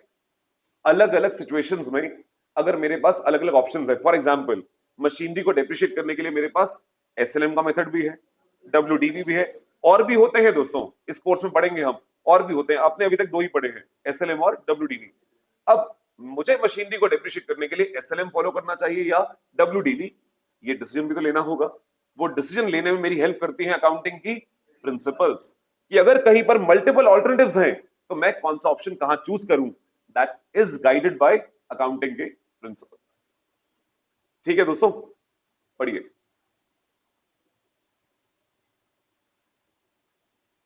Accounting principles are body of doctrines. Doctrines means rule book, principles, commonly associated with the theory and procedures of accounting. अगले words पे गौर कीजिएगा। Serving as an explanation of कि जो हम कर रहे हैं वो क्यों कर रहे हैं, explanation, and as a guide for selection of conventions or procedures where अगर कहीं पर ऑल्टरनेटिव्स एग्जिस्ट करते हैं तो हम कौन सा चूज करें, which one should we choose, उसको चूज करने में हमारा गाइडिंग पोस्ट प्रिंसिपल्स है। इज दैट ओके बेटा? तो प्रिंसिपल्स बॉडी ऑफ डॉक्ट्रिन्स है, वो रूल बुक है जो बताती है हम क्यों कर रहे हैं और क्या कर रहे हैं, राइट? और अगर कहीं पे ऑल्टरनेटिव्स है तो कौन सा ऑल्टरनेटिव हमें चूज करना चाहिए। जय माता दी एवरीवन। बढ़ाऊं आगे? चलिए आपके सामने एक एग्जांपल रखता हूं, देखें आप में से कितने लोग इस बात का जवाब दे पाएंगे। ओके एवरीवन, दोस्तों मान लीजिए मैंने एक मशीन खरीदी है और आप मेरी कंपनी के CFO हैं। मैं चाहता हूं आप बताएं कि इस मशीन को कैसे डेप्रिशिएट करना है, कौन से मेथड में आप डेप्रिशिएट करना चाहेंगे, SLM में या WDV में। ठीक है, वैसे अगर आपसे बाय डिफॉल्ट पूछा जाए कि मशीन को डेप्रिशिएट करना है SLM या WDV? SLM। क्यों SLM? जल्दी जल्दी बोलो। आसान है। हाँ, तुम्हें आसानी के लिए CA बना रहे हैं हम लोग। CA में बनने का मतलब है आसान काम करना। हाँ, तुम्हें लाखों करोड़ों की सैलरी मिलेगी आसान काम करने के लिए, ऐसा वाला आसान की बात नहीं बेटा। अगर आसान होता और यही लगना होता तो फिर दो ऑप्शन ही क्यों होती, फिर तो सीधा कहते हैं SLM ही लगाओ हर जगह। तो आसान वाली बात नहीं, कुछ और सोचते हैं। अब जवाब आप लोग दीजिएगा। मैं आपके सामने कुछ डेटा रखता हूं दोस्तों। ये मशीन खरीदने वाला फाइनेंस वाला पर्सन नहीं होगा। मशीन किसको चाहिए? प्रोडक्शन वाले को। मशीन की जिम्मेदारी इंजीनियर्स की है, प्रोडक्शन मैनेजर की है, हमारी नहीं है। तो प्रोडक्शन मैनेजर को मशीन चाहिए थी, इंजीनियरिंग डिपार्टमेंट ने एक मशीन को सिलेक्ट किया, तो लेकिन उसको अकाउंटिंग करना वो हमारी जिम्मेदारी है। मैंने इंजीनियर से पूछा ये मशीन जो हम खरीदने जा रहे हैं ये क्या फायदा देगी, और इंजीनियर ने कहा सर ये मशीन 5 साल तक प्रोडक्शन करेगी। मशीन से फायदा तो प्रोडक्शन ही होगा ना दोस्तों। तो मैंने पूछा ये मशीन क्या फायदा देगी, उसने कहा 5 साल तक ये मशीन प्रोडक्शन करेगी। मैंने कहा कितनी प्रोडक्शन? तो he said the machine production for the next 5 years would be this. ये प्रोडक्शन इन यूनिट्स है दोस्तों। पहले साल मशीन 20,000 यूनिट्स बनाएगी, अगले साल 20,000, अगले साल 20,000, अगले साल 20,000 और अगले साल भी 20,000 यूनिट्स बनाएगी। तो मशीन 5 साल 20,000 यूनिट्स बनाएगी। ये पहला सिनेरियो। दूसरा सिनेरियो लेता हूं, मैंने इंजीनियर से पूछा मशीन क्या फायदा देगी, तो ही सेड मशीन प्रोडक्शन करेगी। ये कंफर्म्ड है या एस्टिमेट है? एस्टिमेट कि मशीन कितनी प्रोडक्शन देगी। And he said sir machine से प्रोडक्शन होगी 20,000, 16,000, 12,000, 8,000, 4,000। आई आस्क्ड हिम ये कम क्यों हो रही है? ही सेड जैसे जैसे मशीन पुरानी होती जाएगी उसका आउटपुट कम होता जाएगा। ठीक है दोस्तों, ये दो सिनेरियो रखे हैं मैंने आपके सामने, आपने बताना है पहले केस में मशीन को कौन से मेथड से डेप्रिशिएट करोगे? एसएलएम। पक्का? क्यों दोस्तों? जोर से बोल बेटा। ये 20,000 यूनिट्स है तो हर साल सेम है, तो इसलिए एसएलएम लगा दूं, डेप भी सेम लगा दूं। अब आप देखिए आप जो कर रहे हो वो परफेक्ट आंसर है, लेकिन ऐसा क्यों कर रहे हो उसका जस्टिफिकेशन अकाउंटिंग के प्रिंसिपल्स देते हैं। आपने एक कॉन्सेप्ट कभी पढ़ा था, मैचिंग कॉन्सेप्ट? मैचिंग कभी नाम सुना था दोस्तों? Match your expenses with your benefits derive. Benefit कितना मिल रहा है हर साल? बराबर, तो क्या खर्चा भी हर साल बराबर होना चाहिए? इसीलिए हमने डेप लगा दिया ऑन एसएलएम। मेरी बात समझ आती है दोस्तों? दूसरे वाले केस में क्या करूं? डब्ल्यूडीवी। क्यों डब्ल्यूडीवी? बेनिफिट गिरते जा रहे हैं तो मेरा खर्चा भी धीरे धीरे कम। तो आप जो कर रहे हैं उसका बेसिस अकाउंटिंग प्रिंसिपल्स देते हैं। जहां ऑल्टरनेटिव एग्जिस्ट होते हैं, मेरी प्रिंसिपल्स मुझे गाइड करती है। मेरे पास ऑल्टरनेटिव था पहले केस में भी, एसएलएम लगाऊं या डब्ल्यूडीवी। आप सबने आपकी बात जवाब दिया एसएलएम। आपके दिमाग में एक ही चीज चली, बेनिफिट बराबर मिल रहा है, खर्चा भी हर साल बराबर होना चाहिए। दूसरे वाले केस में बेनिफिट गिर रहा है तो खर्चा भी गिरना चाहिए। आप सब अपने दिमाग में मैचिंग कॉन्सेप्ट ही लगा रहे थे, चाहे वो शब्द नहीं बोल रहे थे। Is that okay everyone? तो अगली बार से कोई आपसे पूछे एसएलएम लगाना है या डब्ल्यूडीवी, तो जवाब एसएलएम नहीं होना चाहिए। जवाब क्या होना चाहिए? बेनिफिट का पैटर्न बताओ कि एसेट से इकोनॉमिक बेनिफिट जो मिलेंगे फ्यूचर में उसका पैटर्न क्या है। अगर बेनिफिट्स का पैटर्न बराबर है तो खर्चा भी हर साल बराबर होगा। अगर बेनिफिट का पैटर्न गिरता हुआ है तो खर्चा भी गिरता हुआ होगा। Does that make sense everyone? तो अगली बार मैं उम्मीद करूं कि जवाब एसएलएम नहीं मिलेगा मुझे। हाँ ओके, ये जो बातें अभी हमने बोली ये आगे आने वाले चैप्टर्स में इस्तेमाल होंगी दोस्तों। आप यही से समझते चलेंगे तो आगे आते आते वो बेस हमारा बन चुका होगा। ले चलूं आगे? जय माता दी।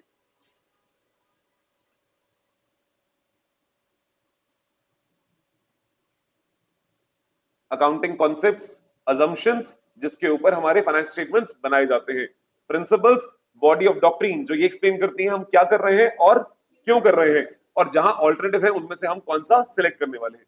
तीसरे वाला देखिए, अकाउंटिंग कन्वेंशन। अकाउंटिंग को छोड़िए, सिर्फ कन्वेंशन, इस वर्ड को समझते हो दोस्तों? कन्वेंशन, जैसे हम कई बार इंग्लिश में एक सेंटेंस बोलते हैं, this is the conventional way of doing things. Convention का मतलब क्या हुआ? तरीका, बट कौन सा तरीका? हाँ,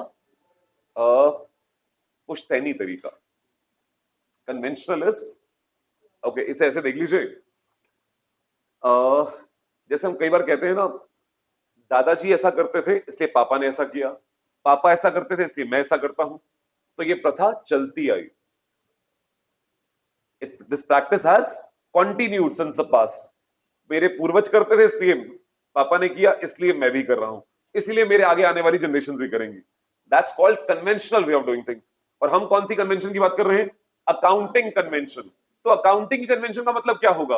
अकाउंटिंग में जो चीजें पास्ट प्रैक्टिसेस चलती आई और अडॉप्ट हो गई एज अकाउंटिंग प्रिंसिपल्स कि ये तो ऐसे ही होता है, उसमें कुछ गलत नहीं पाया गया, इसीलिए उसे अडॉप्ट कर लिया गया, क्योंकि चलता आया, सबने शुरू कर दिया वैसा ही।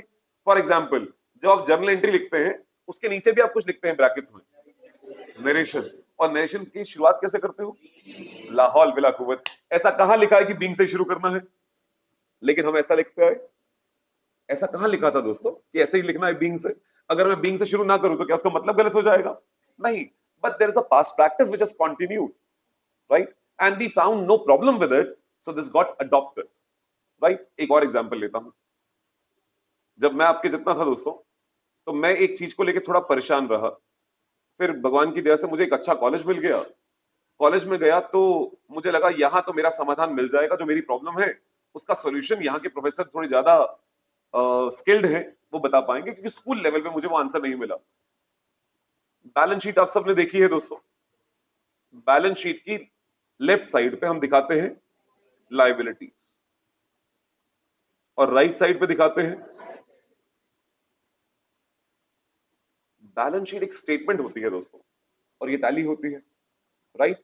अगर मैं एसेट्स को लेफ्ट साइड में दिखा दूं, लाइबिलिटीज को राइट साइड में दिखा दूं, क्या फर्क पड़ता है? जल्दी बोलो हाँ या ना। मैं अगर इसको उल्टा कर दूं, इसको यहां कर दूं और इसको यहां कर दूं, does that make a difference? जल्दी बोलो हाँ या ना। नहीं, बैलेंस शीट तब भी टैली होगी, होगी या नहीं होगी? लेकिन कभी किया आप लोगों ने ऐसा?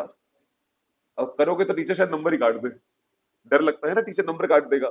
लेकिन हमने भी इसे ऐसे एक्सेप्ट कर लिया कि liabilities are on the left side and assets are on the right side. ये क्या, ये ऐसा क्यों है दोस्तों? अगर उल्टा कर दूं तो भी कोई फर्क थोड़ा ना पड़ता है। So that's a conventional way of doing things. ये पास प्रथाएं चलती आई और हमें इसमें कोई दुविधा नहीं मिली, तो सबने ऐसे एक्सेप्ट कर लिया। तो कन्वेंशन का मतलब होता है पास्ट प्रैक्टिसेस जो फॉलो होती आई and they got adopted as accounting principles, right. Now मैं किस दुविधा में था दोस्तों? मैं इसी दुविधा में था कि सर लाइबिलिटीज को लेफ्ट साइड पे ही क्यों दिखाते हैं, अगर मैं राइट में कर दूं तो क्या दिक्कत है? तो मैंने अपने कॉलेज के एक प्रोफेसर से ये बात पूछी। कॉलेज लेवल पे एक बहुत फेमस बुक है दोस्तों, उसके जो ऑथर थे वो मेरे कॉलेज के प्रोफेसर थे। तो मैं उनसे कभी मिला तो आई आस्क्ड हिम कि sir why are liabilities on the left side? तो उन्होंने मेरी तरफ ऊपर से लेकर नीचे तक देखा, थोड़ा मुस्कुराए, थोड़ी देर चुप हुए, कुछ सोचा एंड उन्होंने अपना आंसर आर्टिकुलेट किया एंड ही सेड, आज घर जाना, अपने मम्मी पापा की शादी की एल्बम खोलना and you will find your answer that liabilities on the left side. Sorry, that is on a lighter note. वो भी ऐसे ही, उन्होंने भी ऐसे ही कहा कि this was on lighter note. कभी शादी की फोटो देखिएगा, ladies are on the left side. Sorry for that. Ladies हमारे घर की सबसे बड़ी एसेट होती है दोस्तों, बट हम वो है ना, दो आदमी बात कर रहे थे, तो मेल मेल वाले जो डोमिनेंट फैक्टर वाली चीजें होती है ना हमारी इकोनॉमी में, उन्होंने वो लाइटर नोट में भी बोला था। He was a very well educated person and on a lighter note he said, क्या इस बात का कोई रीजन है कि लेडीज लेफ्ट साइड पे क्यों है? जब उसका कोई आंसर नहीं है तो इसका भी कोई आंसर नहीं है। ये पास प्रथाएं चलती आई और ऐसे एक अडॉप्ट हो गई। ठीक है दोस्तों, घर जाके किसी ने बोला ना कि अमित सर ने ऐसा बोला है तो पिटाई हो जानी है। That was just on a lighter note, ठीक है। मैं खुद मानता हूं हमारे घर की बिगेस्ट एसेट लेडीज है, उनके बिना हम एक दिन नहीं चल सकते हैं, एक दिन, ठीक है। तो प्लीज अपने घर की फीमेल्स की खूब रिस्पेक्ट किया करो दोस्तों। चलो वापस आते हैं, कमिंग बैक एवरीवन। सो हम थे, सॉरी, हम थे यहां पर, पढ़िए कन्वेंशंस का मतलब। Accounting conventions emerge out of accounting practices commonly known as accounting principles adopted by various organizations over a period of time। तो पास्ट की प्रैक्टिसेस जो over a period of time adopt हो गई, बहुत सारे लोग कर रहे थे इसलिए सब फॉलो करना शुरू हो गए। These conventions are derived by usage and practice। Does that make sense everyone? तो कॉन्सेप्ट्स वो चीज है जो अजम्पशंस है जिसके ऊपर हमारी पूरी अकाउंटिंग का ढांचा बेस्ड है, फाइनेंशियल स्टेटमेंट बनाए जाते हैं। Accounting principles, those our body of doctrines, rule book, जो ये बताती है हम क्यों कर रहे हैं और क्या कर रहे हैं, और जहां मल्टीपल ऑल्टरनेटिव्स हो, बेस्ट ऑल्टरनेटिव को चूज करने में हमारी हेल्प करती है। और कन्वेंशंस, पास्ट प्रैक्टिसेस जो चलती आई, बहुत सारी ऑर्गेनाइजेशन कर रही थी, अडॉप्ट हो गई, those are termed as accounting conventions. जय माता दी एवरीवन। ले चलूं आगे? ओके दोस्तों, तो अब एक और टर्म डिफाइन कर लेते हैं before we move into these concepts, conventions etcetera. बेटा अब के बाद इस पूरे चैप्टर में और पूरे कोर्स के दौरान हम कॉन्सेप्ट, कन्वेंशन और प्रिंसिपल, इन तीनों शब्दों को इंटरचेंजेबली इस्तेमाल करेंगे। लेकिन हमारा काम था पहले उन तीन शब्दों को समझना। एक बार समझ लिया है, अब इस पूरे चैप्टर के दौरान हम इसे इंटरचेंजेबली ही इस्तेमाल करेंगे, राइट। एक टर्म आई दोस्तों, जनरली एक्सेप्टेड अकाउंटिंग प्रिंसिपल्स। रुक जाइएगा, पहले आखिरी शब्द पढ़े। आखिरी शब्द क्या है? प्रिंसिपल, सिद्धांत। उससे पहले वाला शब्द पढ़े, अकाउंटिंग की प्रिंसिपल्स। तो ये अकाउंटिंग के सिद्धांत है। अब पहले दो शब्द पढ़े, जनरली एक्सेप्टेड। जनरली एक्सेप्टेड का मतलब होता है दोस्तों, देखिए मैं एक इंडियन बिजनेस हूं और ये भी एक बिजनेस चला रहे हैं, मेरे कॉम्पिटिटर है, इंडियन है, कॉम्पिटिटर है। क्या मेरे फाइनेंशियल्स और इनके फाइनेंशियल्स आपस में कंपेरेबल होने चाहिए? कंपेरेबल होने के लिए सबके लिए रूल्स एक जैसे होने चाहिए, होने चाहिए एवरीवन। अगर मेरे फाइनेंशियल किसी और फॉर्मेट में हो, इनके किसी और फॉर्मेट में हो, मैं कोई और रूल फॉलो कर रहा हूं, ये कोई और रूल फॉलो करे, तो क्या कंपैरिजन हो पाएगा? नहीं हो पाएगा। तो सारे लोग एक जैसी अकाउंटिंग करें, यूनिफॉर्मिटी हो, इसीलिए एक फ्रेमवर्क बनाया जाता है, एक स्ट्रक्चर ढांचा बनाया जाता है जिसके दायरे में रहकर अकाउंटिंग की जाती है। उस दायरे के अंदर प्रिंसिपल्स भी होती हैं, कॉन्सेप्ट्स भी होते हैं, कन्वेंशंस भी होती हैं, लीगल रिक्वायरमेंट भी होती है, अकाउंटिंग के स्टैंडर्ड्स भी होते हैं। All those are termed as generally accepted accounting principles. तो जब हम इंडिया की बात करें तो जो बिजनेस इंडिया में ऑपरेट करते हैं वो फॉलो करते हैं इंडियन गैप। क्या फॉलो करते हैं? इंडिया के रूल्स, इंडिया के generally accepted accounting principles. So they follow Indian gap. जो यूएस वाली कंपनीज है वो फॉलो करती है यूएस गैप, यूके वाली यूके गैप, लंका श्रीलंका वाली लंकन गैप फॉलो करती है। सो हर देश के अपने वो ढांचा है जिसके दायरे में रहकर अकाउंटिंग की जाती है। सो हर देश अपने हिसाब से अकाउंटिंग कर रहा है।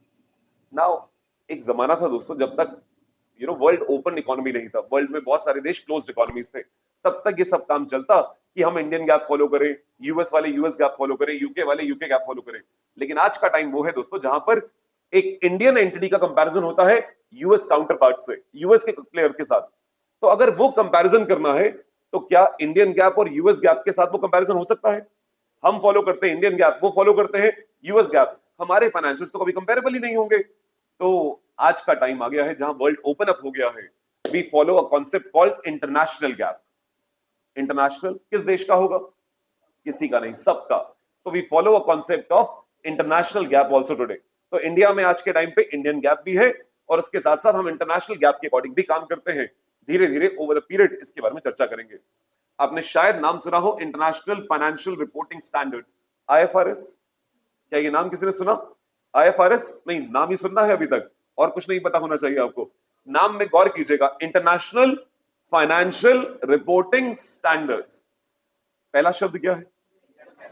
तो किसी देश का नहीं है। फाइनेंशियल रिपोर्टिंग के स्टैंडर्ड्स जो इंटरनेशनल है, international financial reporting standards, that's basically international gap. तो आज के टाइम पे बड़े बिजनेस जो बड़ी कंपनीज होती हैं उन्हें फॉलो करना होता है इंटरनेशनल गैप, ताकि उनका कंपैरिजन उनके फॉरेन काउंटर पार्ट्स के साथ भी किया जा सके। Right everyone. लेकिन जो छोटे प्लेयर हैं उन्हें क्या बाहर की दुनिया से कंपेयर करना है? वो छोटे प्लेयर्स सिर्फ इंडियन डोमेस्टिक गैप फॉलो कर रहे होंगे, लोकल गैप।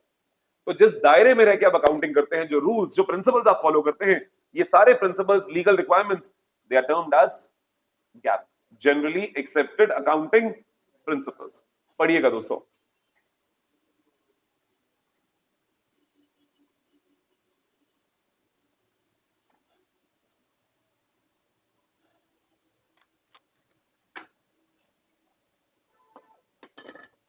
वहां एक शब्द आया कॉन्सेप्चुअल फ्रेमवर्क। फ्रेमवर्क का मतलब होता है ढांचा, बाउंड्रीज। तो जिस दायरे में रहकर, जिस कॉन्सेप्ट फ्रेमवर्क में हम रहते हुए अकाउंटिंग करते हैं, वो है जनरली एक्सेप्टेड अकाउंटिंग प्रिंसिपल्स। इसमें लॉ भी आ जाता है, इसमें अकाउंटिंग के स्टैंडर्ड्स भी आ जाते हैं, प्रिंसिपल्स, कॉन्सेप्ट्स, कन्वेंशन, सब कुछ आ जाता है। और ऑब्जेक्टिव क्या है? ताकि सब लोग एक जैसी अकाउंटिंग करें, ताकि कंपैरिजन किया जा सके। Done everyone? बढ़ूं आगे। इस चैप्टर के अंदर जो जो कॉन्सेप्ट्स हम पढ़ने वाले हैं वो है ये 12 कॉन्सेप्ट्स। जैसा मैंने कहा, अब मैं प्रिंसिपल, कॉन्सेप्ट, कन्वेंशन इंटरचेंजेबली इस्तेमाल करूंगा। तो ये 12 कॉन्सेप्ट्स हम पढ़ने वाले हैं। एक बार सब नाम देखिएगा। पहला कॉन्सेप्ट है एंटिटी कॉन्सेप्ट। अभी थोड़ी देर पहले बच्चे ने बहुत ब्यूटीफुली उसे समझाया था, एंटिटी कॉन्सेप्ट का मतलब क्या है, वहीं से स्टार्ट करेंगे। उसके बाद अगला कॉन्सेप्ट देखिए, क्या ये नाम सुना हुआ है दोस्तों? Okay, next one, going concern. नाम तो सुना हुआ है। ओके, अगला, क्या ये नाम भी सुना हुआ है? सुना तो होगा पक्का। अच्छा, कोई नहीं, याद नहीं। मैं कभी जब भी मैं ये पूछता हूं क्या ये कभी पढ़ा हुआ है, मैं ये नहीं मानता हूं कि आपको याद होगा। ये बात मान के चलिएगा, मैं स्क्रैच से ही सिखाऊंगा, चाहे आपको आता है चाहे नहीं आता, मुझे उससे फर्क नहीं पड़ता। लेकिन हर चीज में कहीं ना कहीं वैल्यू ऐड करने की स्कोप होगी। ठीक है। उसके बाद अक्रूवल कॉन्सेप्ट, ये तो पक्का सुना हुआ है। नेक्स्ट वन, मैचिंग कॉन्सेप्ट, अभी हमने थोड़ी देर पहले उसका एग्जाम्पल भी लिया। फिर डुअल एस्पेक्ट अकाउंटिंग, हम जो अकाउंटिंग करते हैं वो सारी डुअल एस्पेक्ट ही होती है। बल्कि आपकी 11th की बुक का टाइटल था डबल एंट्री बुक कीपिंग। वो double entry was nothing but dual aspect. Consistency concept, cost concept, यही हिस्टोरिकल कॉस्ट है दोस्तों। रियलाइजेशन कॉन्सेप्ट, ये नाम सुना है आप लोगों ने? हाँ, ओके। कंजर्वेटिज्म, मटेरियलिटी, मटेरियलिटी भी सुना है एवरीवन? ओके। तो चलिए, बस इतना सा ही चैप्टर है। आइए शुरुआत करते हैं पहले कॉन्सेप्ट से। पहला कॉन्सेप्ट एंटिटी कॉन्सेप्ट। इसके दो नाम और भी लिखे हैं, ऊपर पढ़िएगा जल्दी से। एंटिटी कॉन्सेप्ट और अकाउंटिंग एंटिटी कॉन्सेप्ट और business entity concept. Entity concept या अकाउंटिंग के लिए एंटिटी कॉन्सेप्ट या बिजनेस एंटिटी। और एक बार विनय विनय ना एक बार दोबारा बोलते बेटा, क्या मतलब था इसका? बिजनेस और उसका ओनर अलग अलग एंटिटीज हैं। किसके पॉइंट ऑफ व्यू से? अकाउंटिंग के पॉइंट ऑफ व्यू से। अकाउंटिंग के लिए बिजनेस अलग है और ओनर अलग अलग है। माइंड यू दोस्तों, शायद आप लोगों ने एक टर्म कभी सुनी थी, company is a separate legal entity. ये लाइन कभी बोली है दोस्तों? वहां बात थी लीगल एंटिटी। इसका मतलब समझते हो दोस्तों? क्या मतलब हुआ company is a separate legal entity?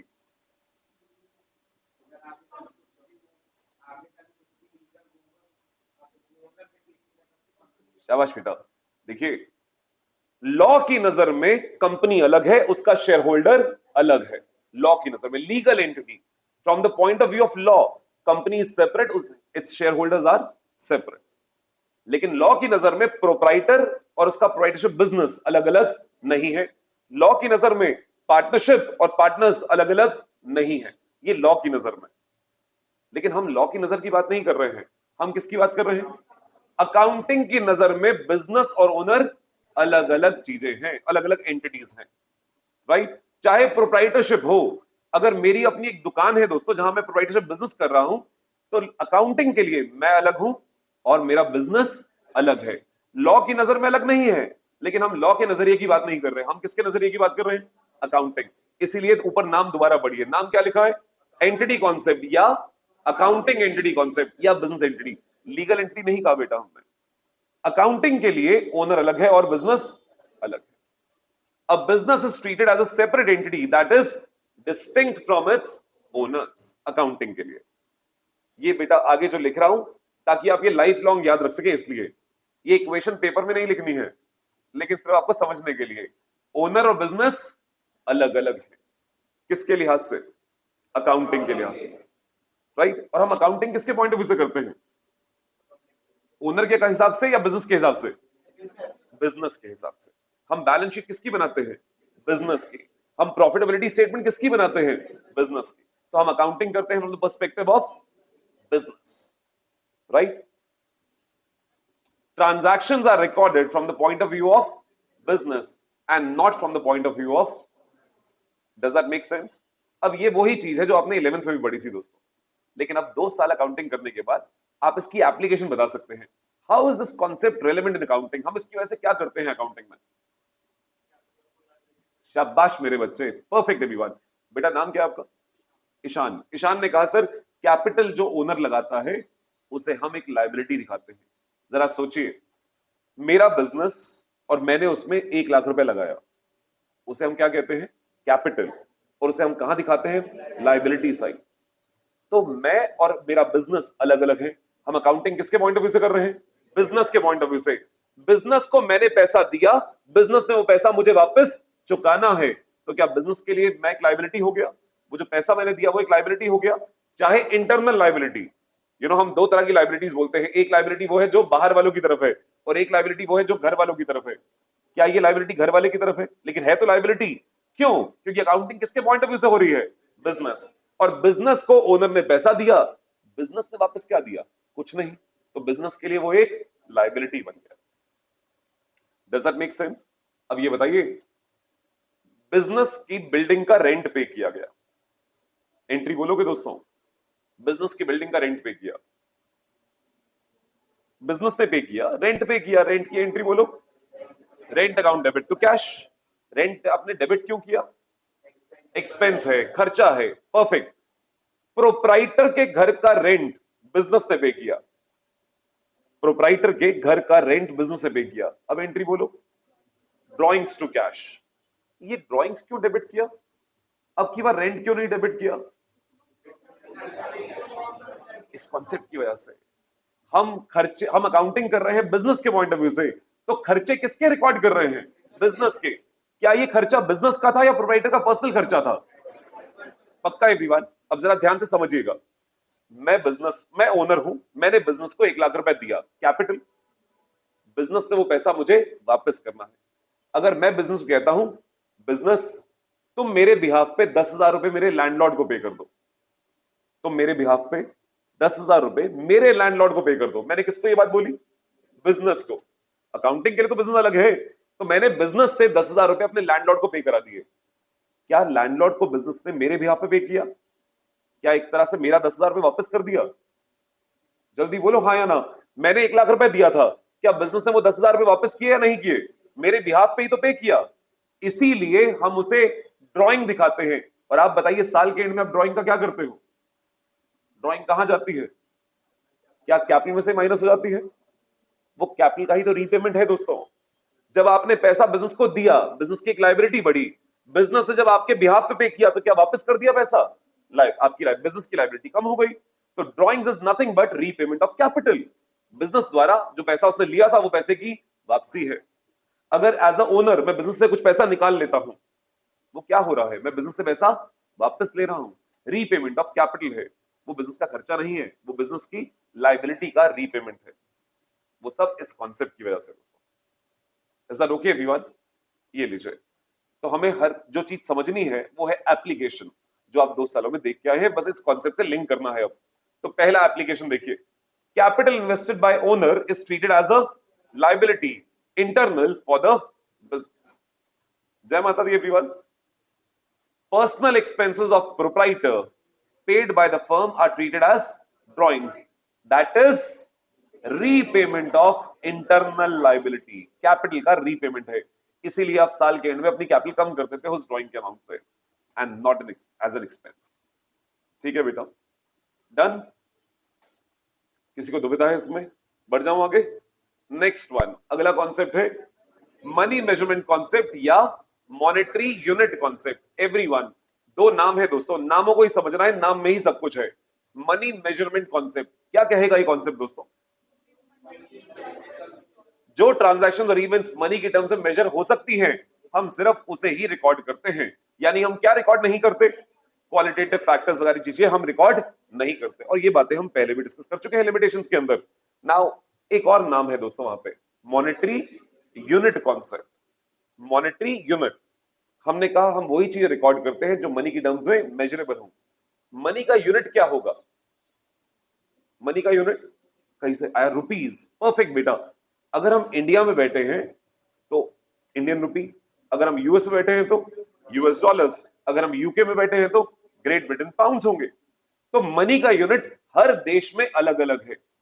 अगर मुझे हाइट मेजर करनी हो, हाइट, तो height can be measured in centimetres across the globe. India में भी आप सेंटीमीटर्स मेजर कर सकते हो, इंच में मेजर कर सकते हो, यूएस में भी, यूके में भी कर सकते हो। लेकिन अगर आपको अकाउंटिंग के लिए ट्रांजैक्शन और इवेंट्स को मेजर करना है, वो करना है मनी की टर्म्स में, और मनी का मतलब हर देश में अलग अलग होता है। मेरी बात समझ आती है दोस्तों? नाउ हम कौन से मनी के यूनिट में मेजर करते हैं? जो नॉर्मली बात कर रहा हूं, यानी कुछ और भी हो सकता है, बट पहले नॉर्मल बात करें। नॉर्मली जिस देश में हमारा बिजनेस डोमिसाइल्ड होता है, यानी जिस देश में हमारा बिजनेस लोकेटेड होता है, उस देश की जो रूलिंग करेंसी होती है, वही करेंसी में हम अपने अकाउंट्स बनाते हैं, हम अपने ट्रांजैक्शन इवेंट्स को रिकॉर्ड करते हैं। दोबारा बोलता हूं, जिस भी देश में हमारा बिजनेस लोकेटेड होता है, नॉर्मली जो वहां की रूलिंग करेंसी है, उसी करेंसी में अकाउंट्स बनाए जाते हैं। अगर मैं एक इंडियन बिजनेस हूं तो मैं इंडिया में लोकेटेड हूं, इंडिया की रूलिंग करेंसी है आईएनआर, इंडियन रुपी, तो मेरे फाइनेंशियल्स बनाए जाएंगे आईएनआर में, मेरी अकाउंटिंग रिकॉर्ड होगी आईएनआर में। अगर यही मैं यूएस में लोकेटेड हूं तो मेरी वहां की यूएस की डोमिसाइल, वहां की करेंसी है रूलिंग करेंसी यूएस डॉलर्स, तो मेरे अकाउंट्स बनाए जाएंगे यूएस डॉलर्स। राइट? मैंने कहा नॉर्मली ऐसा होता है। जैसे जैसे आप अपनी हायरार्की में आगे बढ़ेंगे, सीए फाइनल तक जाएंगे, कुछ और बातें भी पढ़ाई जाएंगी आपको, लेकिन नॉर्मली ऐसा होता है, हम जिस देश में लोकेटेड होते हैं, उस देश की जो रूलिंग करेंसी है वो हमारी रिपोर्टिंग करेंसी बनती है। राइट?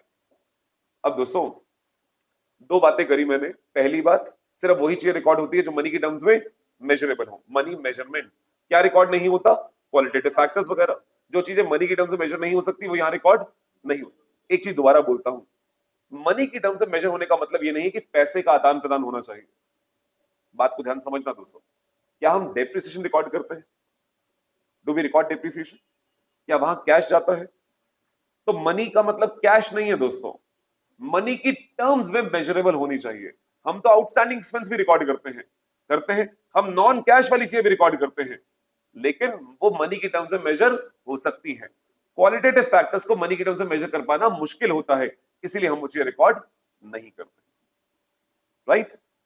दूसरा नाम था मॉनेटरी यूनिट कॉन्सेप्ट, और इसीलिए वहां पे बात आई कि मनी की टर्म्स में मेजर तो करना है, मनी का यूनिट क्या होगा। जिस देश में हमारा बिजनेस डोमिसाइल्ड है वहां की रूलिंग करेंसी यूजुअली हमारा मॉनेटरी यूनिट होता है। अब इस कॉन्सेप्ट की कुछ लिमिटेशन है। पहली लिमिटेशन तो हो गई क्वालिटेटिव फैक्टर्स वाली। दूसरी एक और लिमिटेशन है दोस्तों, मुझे बताइएगा दोस्तों, सामने देखिएगा सब और ये आंसर दीजिएगा।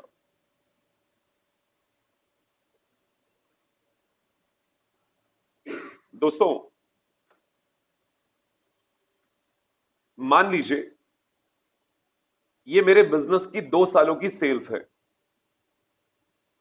10 लाख रुपए, 12 लाख रुपए। क्या कहेंगे, मेरा बिजनेस ग्रो कर रहा है या डी ग्रो कर रहा है? ग्रो कर रहा है। 10 लाख से 12 लाख हो गई सेल्स। दूसरा एग्जांपल, मेरे बिजनेस की सेल्स है पहले साल 10 लाख, अगले साल भी 10 लाख।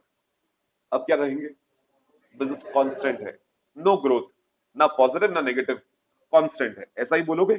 यस और नो, जल्दी से बोलो। अब सिनेरियो चेंज करते हैं, ध्यान से सुनिएगा। मान लीजिए मैंने आपके 10 लाख रुपए देने हैं, आई ओ यू 10 लाख रुपीज, और मैं आपके सामने 2 ऑप्शन रखता हूं। आप चाहें तो 10 लाख रुपए 1 साल बाद ले लें, या 10 लाख रुपए 2 साल के बाद ले लें, कोई इंटरेस्ट नहीं दूंगा। या तो 1 साल बाद ले लो या 2 साल बाद ले लो, और मैं कहीं नहीं भागने वाला, आप ट्रस्ट कर सकते हो। ठीक है, वो ट्रस्ट वाला इशू नहीं है। कब लेना चाहोगे? क्यों? अभी कह रहा हूं ट्रस्ट नहीं है, फिर भी 1 साल बाद लेना चाहोगे? अच्छा क्यों, वाई? नहीं, अगर आपकी जगह मैं होता मैं भी 1 साल बाद लेना चाहता, बट वाई?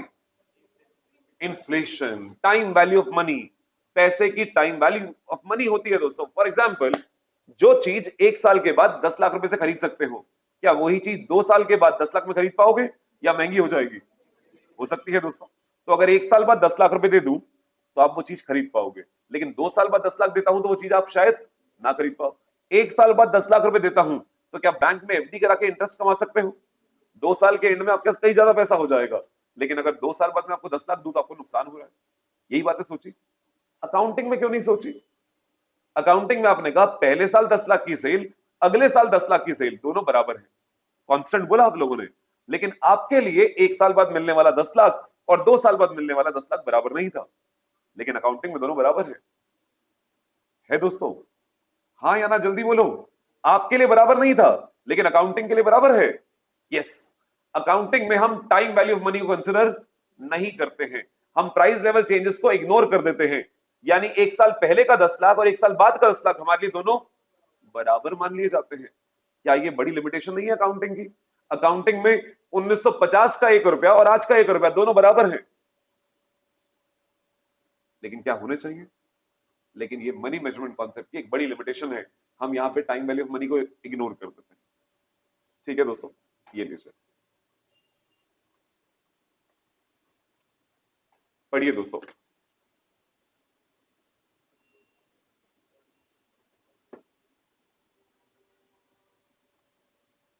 सिर्फ वही ट्रांजैक्शन रिकॉर्ड होती है जो मनी की टर्म्स में मेजरेबल है, और मनी का यूनिट क्या लिया जाएगा? जिस देश में आप लोकेटेड है यूजुअली वहां की रूलिंग करेंसी। जय माता दी। क्वालिटेटिव फैक्टर्स यहां पे रिकॉर्ड नहीं होते। मैंने पिछली क्लास में एक एग्जांपल लिया था दोस्तों, वो लड़ाई वाला, सेल्स मैनेजर और प्रोडक्शन मैनेजर की लड़ाई थी। क्या बिजनेस को नुकसान हो रहा था? अगर 2 मेजर मैनेजर्स आपस में बात ना करते हो, क्या बिजनेस को नुकसान होगा? होगा। लेकिन क्या हम रिकॉर्ड कर रहे थे उसे? नहीं। कब तक रिकॉर्ड नहीं किया था? जब तक हॉस्पिटलाइजेशन के हमने खर्चे पे नहीं किए थे, दांत टूटने तक भी हमने रिकॉर्ड नहीं किया था, लेकिन जब हॉस्पिटलाइजेशन के खर्चे हुए थे हमने तब रिकॉर्ड किया। लेकिन वही एग्जांपल यहां कोट किया है, पढ़िएगा दोस्तों। अगर सेल्स मैनेजर और production manager they are not on speaking terms, not on speaking terms मतलब दोनों की आपस में ठनी रहती है, बात ही नहीं करते आपस में, the enterprise is bound to suffer. क्या हमारे बिजनेस को नुकसान होगा? होगा। Since monetary measurement is not possible, this fact is not record. जय माता दी एवरीवन। और इस अजम्पशन की एक बड़ी लिमिटेशन कि हम परचेजिंग पावर ऑफ मनी को इग्नोर करते हैं, हम प्राइस लेवल चेंजेस का इंपैक्ट, इन्फ्लेशन का इंपैक्ट नहीं लेते हैं। तो 1950 का 1 रुपया और 2013 का 1 रुपया दोनों बराबर है, इवन 2024 का 1 रुपया भी बराबर है। Is that okay everyone? ले चलें अगले कॉन्सेप्ट पे। अगले कॉन्सेप्ट का नाम है गोइंग कंसर्न। नाम तो सुना होगा, जो आप बताना चाहें गोइंग कंसर्न क्या होता है। जोर से बोल बेटा। Your good name is Gurneet. Gurneet ने कहा था business should continue for an indefinite period. You are almost correct बेटा, राइट? आप भी कुछ कह रहे थे बेटा, सेम? यस बेटा, एनीवन? घबराओ नहीं यार, क्या होगा, थोड़ा गलत हो जाएगा, इतना ही होगा ना, लेकिन अंदर पड़ा हुआ है, जब तक अंदर से निकालोगे नहीं हम सही चीज बिठा नहीं पाएंगे वहां पे। और जैसा मैंने बार बार कहा, ये कॉन्सेप्ट्स आपने तब पढ़े थे जब आपको अकाउंटिंग का एबीसी नहीं पता था। आज आप बहुत सारे सही शब्दों को वहां बिठा सकते हो अपने दिमाग में, प्रोवाइडेड आप उन गलत को निकालने को तैयार हो पहले। यस बेटा, कुछ कह रहे थे आप? आपने एक शब्द यूज किया which is the perfect word, एक बार दोबारा बोल दे बेटा। बच्चे ने कहा फोरसीन फ्यूचर, यानी फोरसीएबल फ्यूचर के लिए बिजनेस चलेगा। आपने कहा था इनडेफिनेट, दोनों में थोड़ा फर्क है दोस्तों, and your words are more accurate बेटा। देखते हैं। सो गोइंग कंसर्न का मतलब होता है that the business will continue to go on and on and on and on. कहां तक?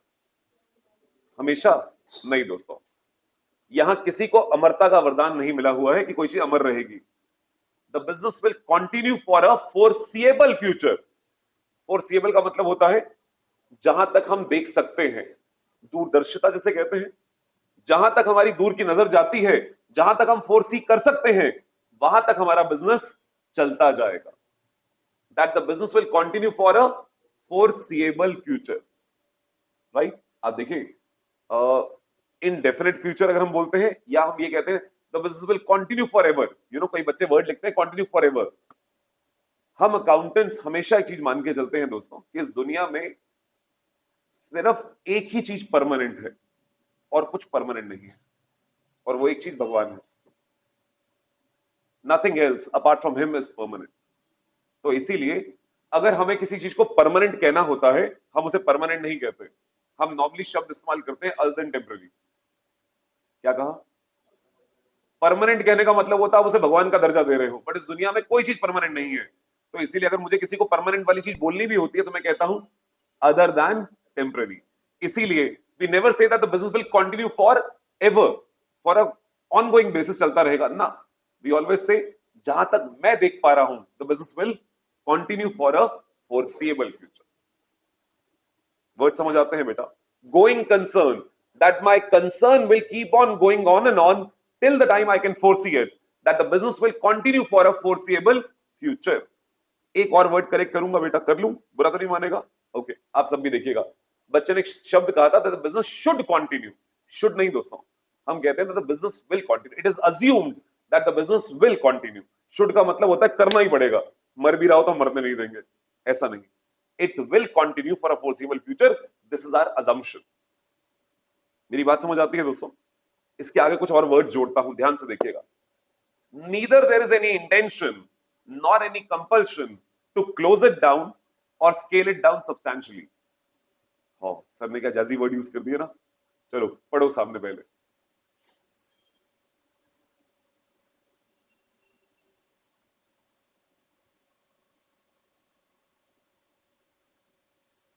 पढ़ लिया? अब वापस मेरे साथ देखो। It is assumed that the business will continue for a foreseeable future. Neither there is any intention nor any compulsion। ना हमारी ऐसी कोई मंशा है, ना हमारे ऊपर कोई दबाव है। इंटेंशन हमारी मंशा, इच्छा, कंपल्शन दबाव। Neither there is any intention nor any compulsion to close it down। close it down का मतलब बंद करना, और scale it down substantially। scale it down का मतलब बहुत हद तक कम कर देना।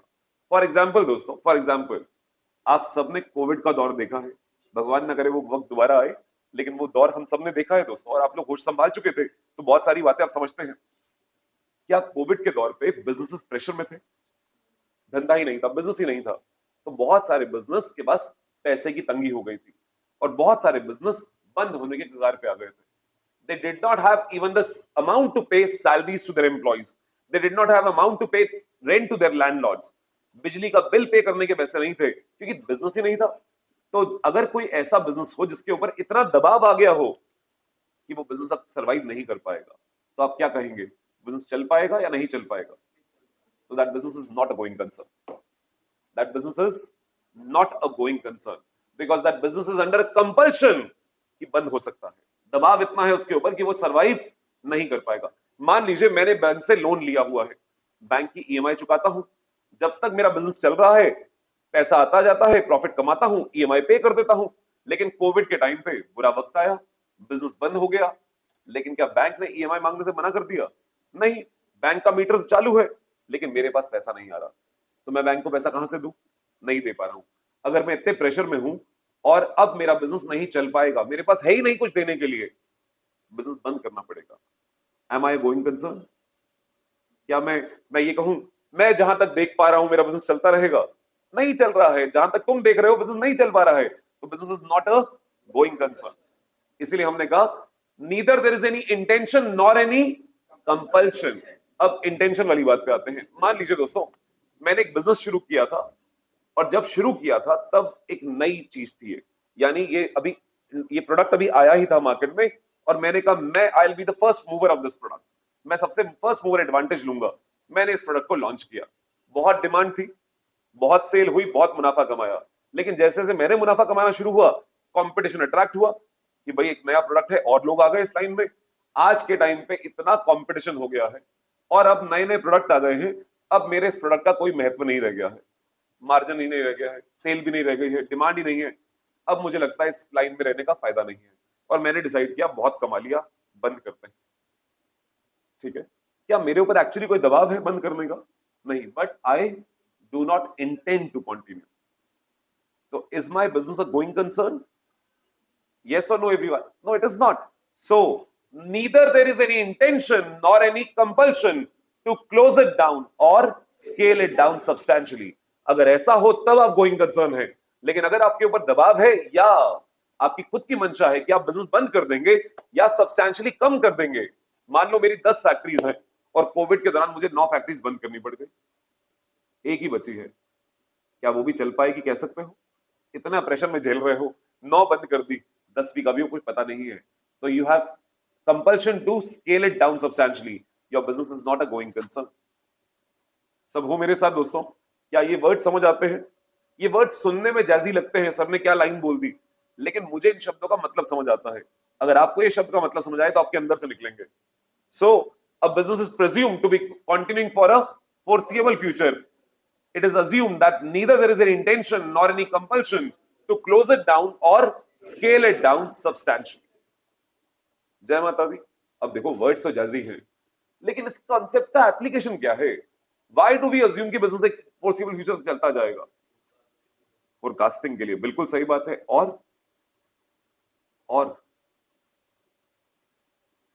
अब देखिए, क्या हम अपनी बैलेंस शीट बनाते हुए नॉन करंट एसेट और current asset, non current liability और करंट लायबिलिटी सेग्रीगेशन करते हैं? फिक्स्ड एसेट करंट एसेट में सेग्रीगेशन करते हैं? इसका सेग्रीगेशन का बेसिस क्या है? ये कॉन्सेप्ट। अगर ये कॉन्सेप्ट ना होता, वैसे जल्दी बताइएगा फिक्स्ड एसेट का मतलब क्या होता है? फिक्स्ड एसेट और करंट एसेट क्या फर्क है? करंट एसेट शॉर्ट टर्म वाले हैं और फिक्स्ड एसेट, यानी जैसे मैंने एक मशीन खरीदी और आप कहते हैं मशीन के बेनिफिट 10 साल तक मिलेंगे।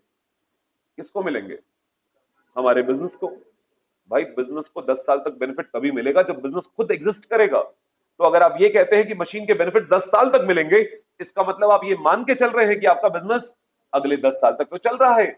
जहां तक मैं फोर्सी कर पा रहा हूं ये बिजनेस चलेगा और मुझे इस मशीन का फायदा 10 सालों तक होगा। एक लैंड एंड बिल्डिंग आपने खरीदी, आप कहते हैं बिल्डिंग की लाइफ 50 साल है। 50 साल यूजफुल लाइफ होने का मतलब है आपको फायदा 50 साल तक मिलेगा। लेकिन फायदा लेने के लिए आप होने भी तो चाहिए, आप मतलब बिजनेस होना भी तो चाहिए। तो क्या आप ये मान के चल रहे हैं कि बिजनेस अगले 50 साल तक चलेगा? अगर बिजनेस नहीं चलना हो दोस्तों, यानी बिजनेस आगे नहीं चलने वाला, आपने ये 12th स्टैंडर्ड में एक चैप्टर किया है डिसोल्यूशन ऑफ पार्टनरशिप फर्म। वहां क्या बिजनेस लॉन्ग टर्म तक चलना है या बंद होना है? जब बिजनेस बंद होता है तो आप अपने एसेट्स लायबिलिटीज को, एसेट्स को बेचते हो, लायबिलिटीज को पे करते हो। क्या ऐसा होता है दोस्तों? अब सोच के जवाब दीजिए। अगर बिजनेस चलना है तभी तो आप ये कह सकते हो ये वाला एसेट लॉन्ग टर्म तक बेनिफिट देगा और ये वाला एसेट शॉर्ट टर्म तक। तो ये जो लॉन्ग टर्म और शॉर्ट टर्म के बीच का सेग्रीगेशन है ये तभी हो सकता है जब आपका बिजनेस एक गोइंग कंसर्न हो। अगर बिजनेस गोइंग कंसर्न नहीं है then there is nothing as nothing as long term, everything is a short term thing, current thing, क्योंकि सब कुछ फिर बेचना है और पे करना है। तो बिजनेस गोइंग कंसर्न होने की वजह से ही long term, short term, current, non current, fixed asset, current assets, इनका सेग्रीगेशन हो पाता है। Is that okay everyone? इसके साथ ही दोस्तों हिस्टोरिकल कॉस्ट, ये कॉन्सेप्ट नाम तो सुना ना, आगे पढ़ना है। हिस्टोरिकल कॉस्ट कॉन्सेप्ट का जन्मदाता भी ये कॉन्सेप्ट है। अगर ये कॉन्सेप्ट ना हो तो हिस्टोरिकल कॉस्ट ना हो। अब रुकिएगा, हमने लास्ट क्लासों में कुछ बातें की थी अबाउट अकाउंटेंट और इकोनॉमिस्ट की लड़ाई करी थी। अकाउंटेंट और इकोनॉमिस्ट के बीच में किसी बात को लेकर लड़ाई है। अकाउंटेंट क्या देखते हैं? Historical cost. और इकोनॉमिस्ट क्या देखता है? तो जो लोग पिछली क्लास में नहीं थे एक बार समझने की कोशिश करना दोस्तों। मैंने एक लैंड खरीदा था आज से 10 साल पहले 2 करोड़ रुपए का। मेरी बुक्स में वो लैंड कितने का आ रहा होगा? 2 करोड़ रुपए, हिस्टोरिकल कॉस्ट।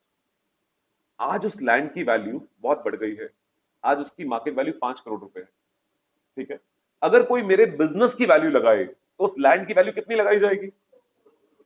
मेरी किताबों में 2 करोड़ है, लेकिन आज अगर इसे बेचने जाऊं, बिजनेस की वैल्यू लगाऊं तो कितने रुपए लगाई जाएगी? 5 करोड़। पक्का ना? तो इकोनॉमिस्ट, अर्थशास्त्री जो होते हैं, इकोनॉमिस्ट जो होते हैं, they look at current valuation कि आज के दिन सही दाम क्या है चीजों का, और हम अकाउंटेंट देखते हैं हिस्टोरिकल कॉस्ट। अब जरा सोच के देखिए, हमारे उनके बीच लड़ाई है। मैं कहता हूं मेरा लैंड 2 करोड़ का, वो कह रहा है इसका सही दाम 5 करोड़ है। वो कहता है आप अपने एसेट्स को अंडर रिपोर्ट कर रहे हो, कम वैल्यू में दिखा रहे हो।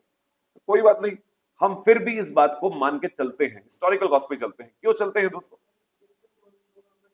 आप देखिए, मेरी जेब से 2 करोड़ गया है, क्या इस लैंड को या इस बिल्डिंग को मैं बेचने के लिए रख के बैठा हूं?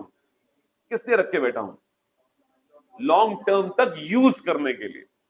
और अगर मैं लॉन्ग टर्म तक यूज करना चाहता हूं तो आज का मार्केट वैल्यू क्या है मुझे उससे फर्क नहीं पड़ता, क्योंकि मार्केट वैल्यू का रेलेवेंस कब होता है? जब आप चीज को बेचना चाहते हैं। किसी चीज का मार्केट प्राइस मैं कब लगवाऊंगा? मान लीजिए ये चेयर, मैं किसी को भी आते आते बुला के ये थोड़ा ना पूछूंगा बता इसका भाव कितना है। अगर मुझे ये यूज करनी है तो मैं इसका भाव नहीं लगवाने वाला, लेकिन अगर मुझे चीज बेचनी है तो मैं क्या करूंगा? आई विल आस्क समबडी जो फर्नीचर में डील करता हो, चेयर का भाव बताओ क्या लोगे। बट ये कब लगवाऊंगा? जब मुझे चीज को बेचना हो। क्या मैं उस लैंड को बेचने के लिए होल्ड कर रहा हूं या लॉन्ग टर्म यूज के लिए? पक्का ना दोस्तों? और लॉन्ग टर्म यूज आता है बिकॉज ऑफ, अगर मेरा बिजनेस गोइंग कंसर्न ही नहीं है तो मैं लॉन्ग टर्म यूज के लिए नहीं, फिर मैं बेचने के लिए रख के बैठा हूं। तो अगर मैं चीज को लॉन्ग टर्म यूज के लिए रखता हूं, इसका मतलब मेरा बिजनेस एक गोइंग कंसर्न है, और इसीलिए मैं कहता हूं कि मेरे लिए मार्केट वैल्यू रेलेवेंट नहीं है। तो मैं अपने एसेट को कैरी कर रहा हूं ऑन हिस्टोरिकल कॉस्ट। तो हिस्टोरिकल कॉस्ट कॉन्सेप्ट का जन्मदाता ये कॉन्सेप्ट है दोस्तों। अगर ये कॉन्सेप्ट ना हो, यानी अगर एक बिजनेस गोइंग कंसर्न ना हो, अब सोच के जवाब दीजिएगा, अगर एक बिजनेस गोइंग कंसर्न नहीं है तो एसेट किस लिए पड़े हैं आपके पास? लॉन्ग टर्म यूज के लिए या बेचने के लिए? तब क्या चीज रेलेवेंट होगी? उसकी हिस्टोरिकल कॉस्ट कितने में खरीदा था या बेच के क्या मिल सकता है? पक्का एवरीवन? बेच के जो मिल सकता है उसे हम कहते हैं नेट रियलाइजेबल वैल्यू। क्या कहा मैंने? नेट को भूल जाओ, आखिरी 2 शब्द बोलो, क्या बोले? रियलाइजेबल का मतलब होता है बेच के क्या रियलाइज हो सकता है, क्या मिल सकता है। और मैंने कहा नेट, नेट रियलाइजेबल वैल्यू, यानी नेट नेट तुम्हें क्या मिल सकता है। फॉर एग्जाम्पल, अगर मैं ये चेयर बेचूं, चेयर बेचने में मुझे 500 रुपए मिल सकते हैं, लेकिन बेचने के लिए मुझे ब्रोकर को इन्वॉल्व करना है, ब्रोकर को 100 रुपए कमीशन देनी है। मेरे हाथ में क्या आएगा? तो रियलाइजेबल वैल्यू तो 500 है, लेकिन नेट रियलाइजेबल वैल्यू, तो मेरे हाथ में तो उसको बेच के नेट नेट 400 आएगा। तो अगर मेरा बिजनेस गोइंग कंसर्न ना हो तो हम एसेट लायबिलिटीज को हिस्टोरिकल कॉस्ट पे नहीं, we carry them on net realisable value basis, क्योंकि तब चीजें लॉन्ग टर्म यूज के लिए नहीं, तब चीजें शॉर्ट टर्म में बेचने के लिए और सेटल करने के लिए पड़ी है। Does that make sense everyone? ये लीजिए, एप्लीकेशंस ऑफ गोइंग कंसर्न पहला पढ़े, segregation between fixed asset and current asset. वो इस कॉन्सेप्ट की वजह से हो पाता है। historical cost concept gains its existence from, logic समझ आते हैं दोस्तों? अगर एक बिजनेस गोइंग कंसर्न ना हो तो एसेट्स और लायबिलिटीज को वैल्यू किया जाएगा on NRV basis, net price value basis. ठीक है दोस्तों, इसलिए मैं बार बार कह रहा हूं दोस्तों, इस चैप्टर को थ्योरी मत समझिए। ये चैप्टर अगर आपके अंदर से आएगा तो आगे की अकाउंटिंग बहुत आसान होगी, अकाउंटिंग एंजॉय करेंगे। लेकिन अगर ये चैप्टर थ्योरी की तरह है, याद किया छोड़ दिया यहीं पे, तो फिर मजा ही नहीं आया। अकाउंटिंग का सारा खेल इस चैप्टर से शुरू होता है, सारी चीजें इसके अराउंड रिवॉल्व करती हैं। इस पे मास्टरी कीजिए, मजा आ जाएगा आगे अकाउंटिंग में। ले चलूं आगे? आप लोगों ने आज तक गोइंग कंसर्न में ये पढ़ा था बेटा, हमने इसके साथ इसको लिंक किया, ये दोनों काम आप करते आए हैं, हमने इसको सिर्फ लिंक किया है, ये इसकी एप्लीकेशन है। ये चीज आपने कभी नहीं पढ़ी है कि अगर गोइंग कंसर्न ना हो तो क्या होगा। लेकिन अगर गोइंग कंसर्न नहीं है तो आपने एक पूरा चैप्टर किया है डिसोल्यूशन ऑफ पार्टनरशिप फर्म, लेकिन आपने वहां बिजनेस को बंद करने वाला काम किया है। बिजनेस को बंद होने में टाइम लग सकता है, तो अगर बिजनेस को बंद होने में टाइम लग रहा है और हमें बैलेंस शीट बनानी पड़े तो एसेट लायबिलिटीज दिखाए जाएंगे on NRV basis, not on historical cost. Is that okay बेटा? देखिए आपका जो पेपर है, आपको पता है दोस्तों, आप नए कोर्स में एनरोल्ड हैं। There is something called as, जो अभी जो एग्जाम होने हैं जून 2024 में, वो नए कोर्स का पहला अटेम्प्ट है, फर्स्ट एग्जाम। उससे पहले तक चल रहा था एक ओल्ड कोर्स, पुराना कोर्स। ये कोर्स पीरियोडिकली रिवाइज होते रहते हैं, तो जो हट जाता है उसे हम ओल्ड कोर्स कहते हैं, जो नया आता है उसे हम न्यू कोर्स कहते हैं। तो आप लोग जो लोग जून में एग्जाम नहीं दे रहे हैं, वो इस एग्जाम के सेकंड पेपर होंगे, सेकंड अटेम्प्टर्स होंगे। नाउ जो ओल्ड कोर्स का पेपर का पैटर्न रहा है, उसमें 12 नंबर ट्रू फॉल्स के होते थे, 6 स्टेटमेंट्स होती थी, जिसमें हर स्टेटमेंट 2 नंबर की, ट्रू फॉल्स। लेकिन सिर्फ ट्रू फॉल्स लिखने के नंबर नहीं होते कि चल दोस्त से पूछ लिया ट्रू है फॉल्स, उसने इशारा किया, आपस में सेटिंग कर लेते ना, ट्रू का मतलब 1, फॉल्स का मतलब 2, ऐसे सेटिंग। दोस्त वहां बैठा है, जल्दी बताइए कौन सा है फॉल्स, मैडम को पता भी नहीं चला, तुमने चीटिंग कर ली। ऐसे काम नहीं चलेगा। नंबर है रीजन के साथ, आपको रीजन भी लिखना है, और रीजन तभी लिखा जा पाएगा जब कॉन्सेप्ट्स पे कमांड होगी। इन सब चीजों के ऊपर ट्रू फॉल्स आ जाते हैं दोस्तों। तो अंदर से आएंगे, आप सिचुएशन को हैंडल कर पाएंगे, अपनी लैंग्वेज में रीजन लिख पाएंगे, इसलिए समझिए। बढ़ाऊं आगे everyone. Next concept, periodicity concept और अकाउंटिंग पीरियड कॉन्सेप्ट। आराम से, नाम में क्या है? पीरियोडिसिटी। पीरियोडिसिटी कोई बताना चाहेगा, ये नाम सुना है किसी ने? नहीं, ओके। अभी हमने कहा बिजनेस फोर्सिएबल फ्यूचर तक चलता जाएगा। वो foreseeable future could be 10 years, could be 50 years and so on so fourth. तो क्या हमें बिजनेस के अकाउंट्स तब बनाने चाहिए जब बिजनेस बंद हो जाएगा? क्योंकि असली प्रॉफिट लॉस कब पता चलेगा? जब बिजनेस बंद होगा। असली प्रॉफिट लॉस कब पता चलेगा? जब बिजनेस बंद होगा। तब आप ये कह सकते हैं, मैंने इस 50 सालों में बिजनेस में 1 करोड़ रुपए लगाया, और 50 सालों में मैंने जो कमाया वो है 50 करोड़ रुपए। 1 करोड़ लगाया था, 50 करोड़ कमाया, मतलब मेरा असली प्रॉफिट 49 करोड़ है। लेकिन वो कब पता चला मुझे? जब धंधा बंद हुआ, 50 साल बाद। तो क्या 50 साल इंतजार करूं प्रॉफिट लॉस निकालने का? नहीं। तो हम क्या करते हैं दोस्तों, बिजनेस की टोटल लाइफ को हम छोटे छोटे पीरियड्स में डिवाइड कर देते हैं, आर्टिफिशियल स्मॉल पीरियड्स में डिवाइड कर देते हैं। बिजनेस की पूरी आर्टिफिशियल लाइफ को we divide into smaller parts, और हम जो अकाउंट्स बनाते हैं वो छोटे छोटे पीरियड्स के लिए बनाते हैं, स्मॉल स्मॉल पीरियड। जैसे नॉर्मली हमारे लिए पीरियड होता है 1 साल का, हम साल के एंड पे अकाउंट्स बनाते हैं। आप यही बोल रहे थे, हम साल के एंड पे अकाउंट्स बनाते हैं because of this concept. Otherwise आपने तो कहा बिजनेस गोइंग कंसर्न है, लेकिन हम तब तक का इंतजार नहीं कर सकते जब बिजनेस बंद होगा। तो हम बिजनेस की उस आर्टिफिशियल लाइफ को छोटे छोटे पीरियड में डिवाइड करके उस पीरियड के लिए अकाउंट्स बनाते हैं। ऐसा क्यों करते हैं? Why do we do that? इस बात को समझने के लिए लेट्स टेक एन एग्जांपल। बच्चे, your good name is Navneet. Navneet ना, राइट। नवनीत बेटा, स्कूल में कितने साल थे? 12 प्लस 2 क्लासेस, वो किंडरगार्टन क्लासेस भी, केजी नर्सरी वाले। तो हम सब, अनलेस कोई रह गया हो, नॉर्मली हम स्कूल में 14 साल थे, मान लू ये बात। तो सबको पता होता है दोस्तों कि 14 साल स्कूल में लगाने हैं और उसके बाद कॉलेज लाइफ है। तो स्कूल वाले ऐसा क्यों नहीं करते कि 14 साल हमें पढ़ाएं और 14 साल के बाद एक बार हमारा एग्जाम लें, अगर हम पास हो जाएं तो हमें कॉलेज में जाने दिया जाए, रह जाएं तो हमें कहा जाए कोई नहीं दोबारा एग्जाम दो। ऐसा क्यों करते हैं कि पहले 14 सालों को 14 क्लासेस में डिवाइड किया, फिर उसमें भी हर क्लास में बार बार exam, terminal 1, terminal 2, pre board, blah blah blah, इतने एग्जाम, इतना क्यों परेशान किया हुआ है दोस्त?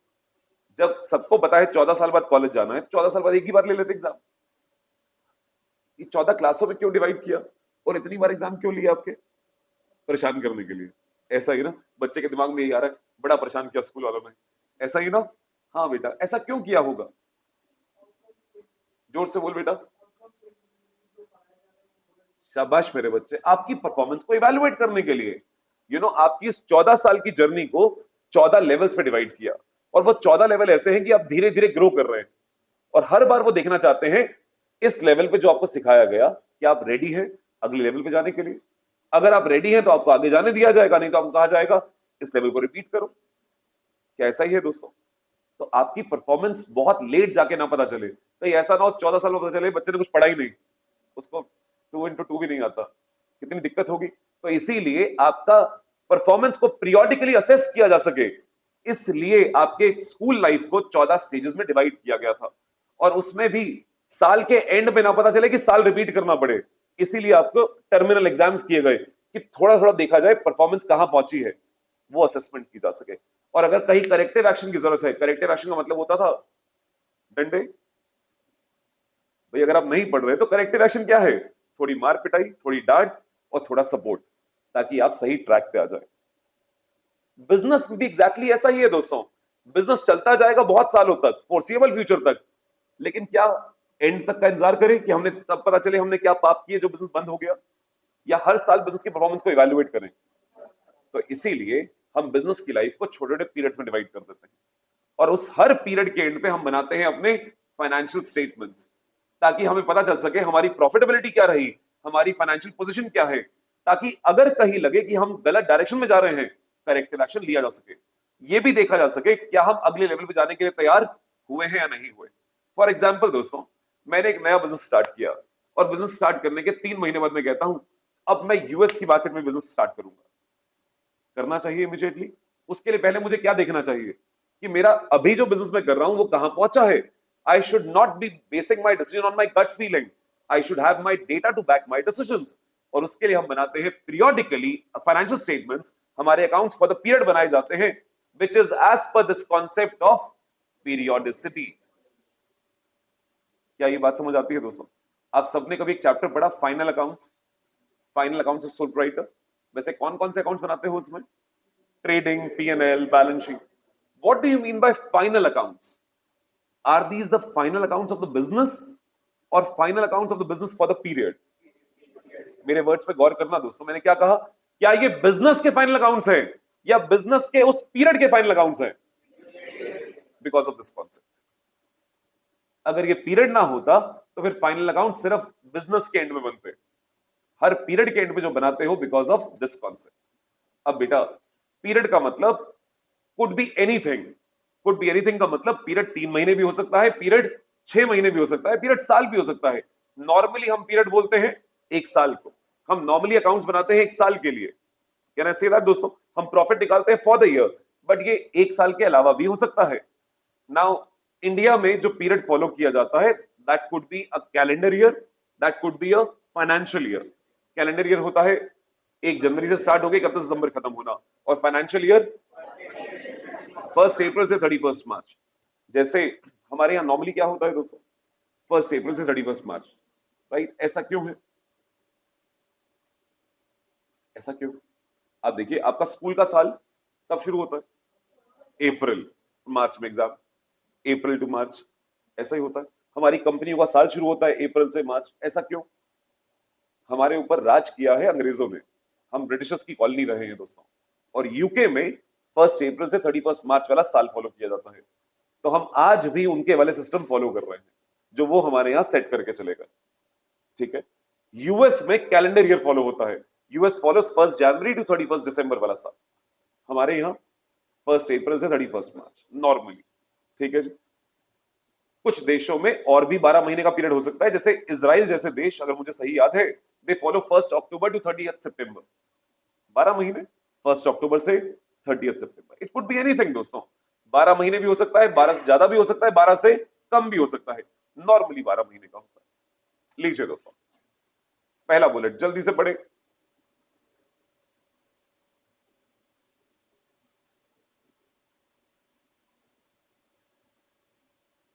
फर्स्ट बुलेट इज ओके दोस्तों। बिजनेस की लाइफ को हमने आर्टिफिशियली स्प्लिट किया इनटू स्मॉलर पीरियड, जिसके लिए हम फाइनेंशियल स्टेटमेंट्स बनाते हैं ताकि बिजनेस की परफॉर्मेंस और पोजीशन इवैल्यूएट की जा सके। यूजुअली ये जो पीरियड हम लेते हैं that is for a 1 year period, but क्या ये 1 ईयर से ज्यादा या कम भी हो सकता है? हो सकता है दोस्तों। पढ़ लिया एवरीवन? इस कॉन्सेप्ट की एप्लीकेशन जो फाइनेंशियल स्टेटमेंट्स बनाए जा रहे हैं वो पीरियड के एंड पे इस कॉन्सेप्ट की वजह से आते हैं, मान लू ये बात। और दो बहुत इंपॉर्टेंट कॉन्सेप्ट का जन्मदाता है ये कॉन्सेप्ट दोस्तों। अक्रूवल कॉन्सेप्ट नाम सुना आप सबने, मैचिंग कॉन्सेप्ट नाम सुना। अक्रूवल कॉन्सेप्ट और मैचिंग कॉन्सेप्ट पिक्चर में आते हैं इस कॉन्सेप्ट की वजह से।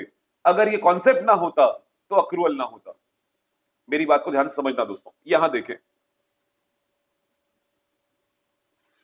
ऑल ऑफ यू बच्चे, इस साल में मेरे बिजनेस ने कैश सेल करी है। Okay, let me right it like this.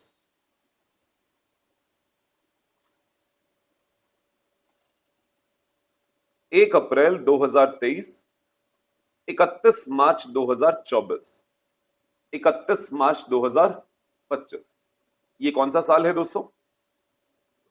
2023-24, financial year 23-24, and this is 24-25। दोस्तों, मैंने यहां पर सेल करी है और ये सेल उधार की सेल है, क्रेडिट सेल्स। इसका पैसा यहां पर आया, कैश कलेक्टेड फ्रॉम कस्टमर। ठीक है, मेरा पॉइंट समझ गए? जब माल बेचा तो क्या एंट्री करोगे? उधार की सेल है, डेटर्स टू सेल।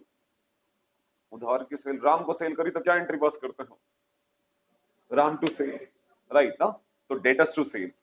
और जब पैसा आया तो क्या एंट्री पास करूं? कैश या बैंक टू राम, ऐसा ही। तो सोच के जवाब दीजिएगा, सेल कब रिकॉर्ड करोगे, कौन से साल में? पक्का? पैसा आने पे नहीं, जब सेल हो गई तब रिकॉर्ड कर दी। अक्रूवल कॉन्सेप्ट, यानी आपने सेल रिकॉर्ड करी 2023-24 पे, ना कि जब पैसा आया 24-25 में। ये सब 23-24 में होना है या 24-25 में होना है? ये जो आपने बातें करी ये इस वजह से हुई दोस्तों कि इन 2 सालों के बीच में एक दीवार खड़ी हुई पीरियड एंड की, कि यहां एक पीरियड एंड हो रहा है और दूसरा पीरियड शुरू हो रहा है। अगर बीच में ये पीरियड एंड की दीवार ही ना होती दोस्तों, अगर ये दीवार ही ना होती, तो चाहे मैं यहां सेल रिकॉर्ड करूं या मैं सेल यहां रिकॉर्ड करूं, क्या कोई फर्क पड़ता? जल्दी बोलो हाँ या ना। ये फर्क क्यों पड़ा? क्योंकि बीच में आपने एक दीवार खड़ी करी which is called the period and, कि 23-24 यहां खत्म हो गया, इस साल का प्रॉफिट लॉस निकालो। अब इस साल के प्रॉफिट लॉस में ये सेल जानी चाहिए, अगले साल में नहीं जानी चाहिए। तो अक्रूवल कॉन्सेप्ट पिक्चर में किस वजह से आया? क्योंकि आपने बीच में खड़ी कर दी एक पीरियड की दीवार, और पीरियड की दीवार किस कॉन्सेप्ट की वजह से आई? पीरियोडिसिटी कॉन्सेप्ट की वजह से। अगर पीरियोडिसिटी ना होता तो ये पीरियड या वो पीरियड का सवाल ही नहीं होता, और फिर अक्रूवल कॉन्सेप्ट का मतलब ही नहीं होता। और यही कॉन्सेप्ट मैचिंग वाला। अब आप बताइए, अभी जो मैंने डेप्रिसिएशन वाला एग्जांपल लिया था आप लोगों के साथ, मशीन को आपने डेप्रिशिएट किया था पहले केस में एसएलएम पे और दूसरे केस में डब्ल्यूडीवी में। मशीन की कॉस्ट 10 लाख रुपए है, 10 लाख। स्क्रैप वैल्यू 1 लाख रुपए है। मशीन की कॉस्ट कितनी? 10 लाख, स्क्रैप वैल्यू 1 लाख। कितना डेप्रिशिएट करना है?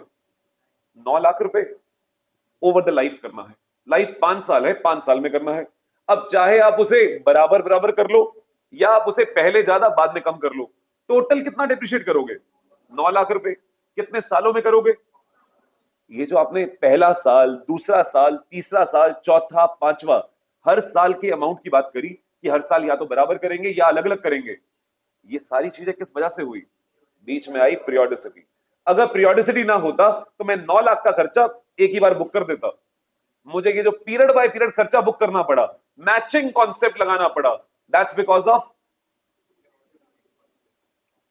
तो क्या मैं कह सकता हूं पीरियोडिसिटी कॉन्सेप्ट दो इंपॉर्टेंट कॉन्सेप्ट का जन्मदाता है, अक्रूवल का और मैचिंग का।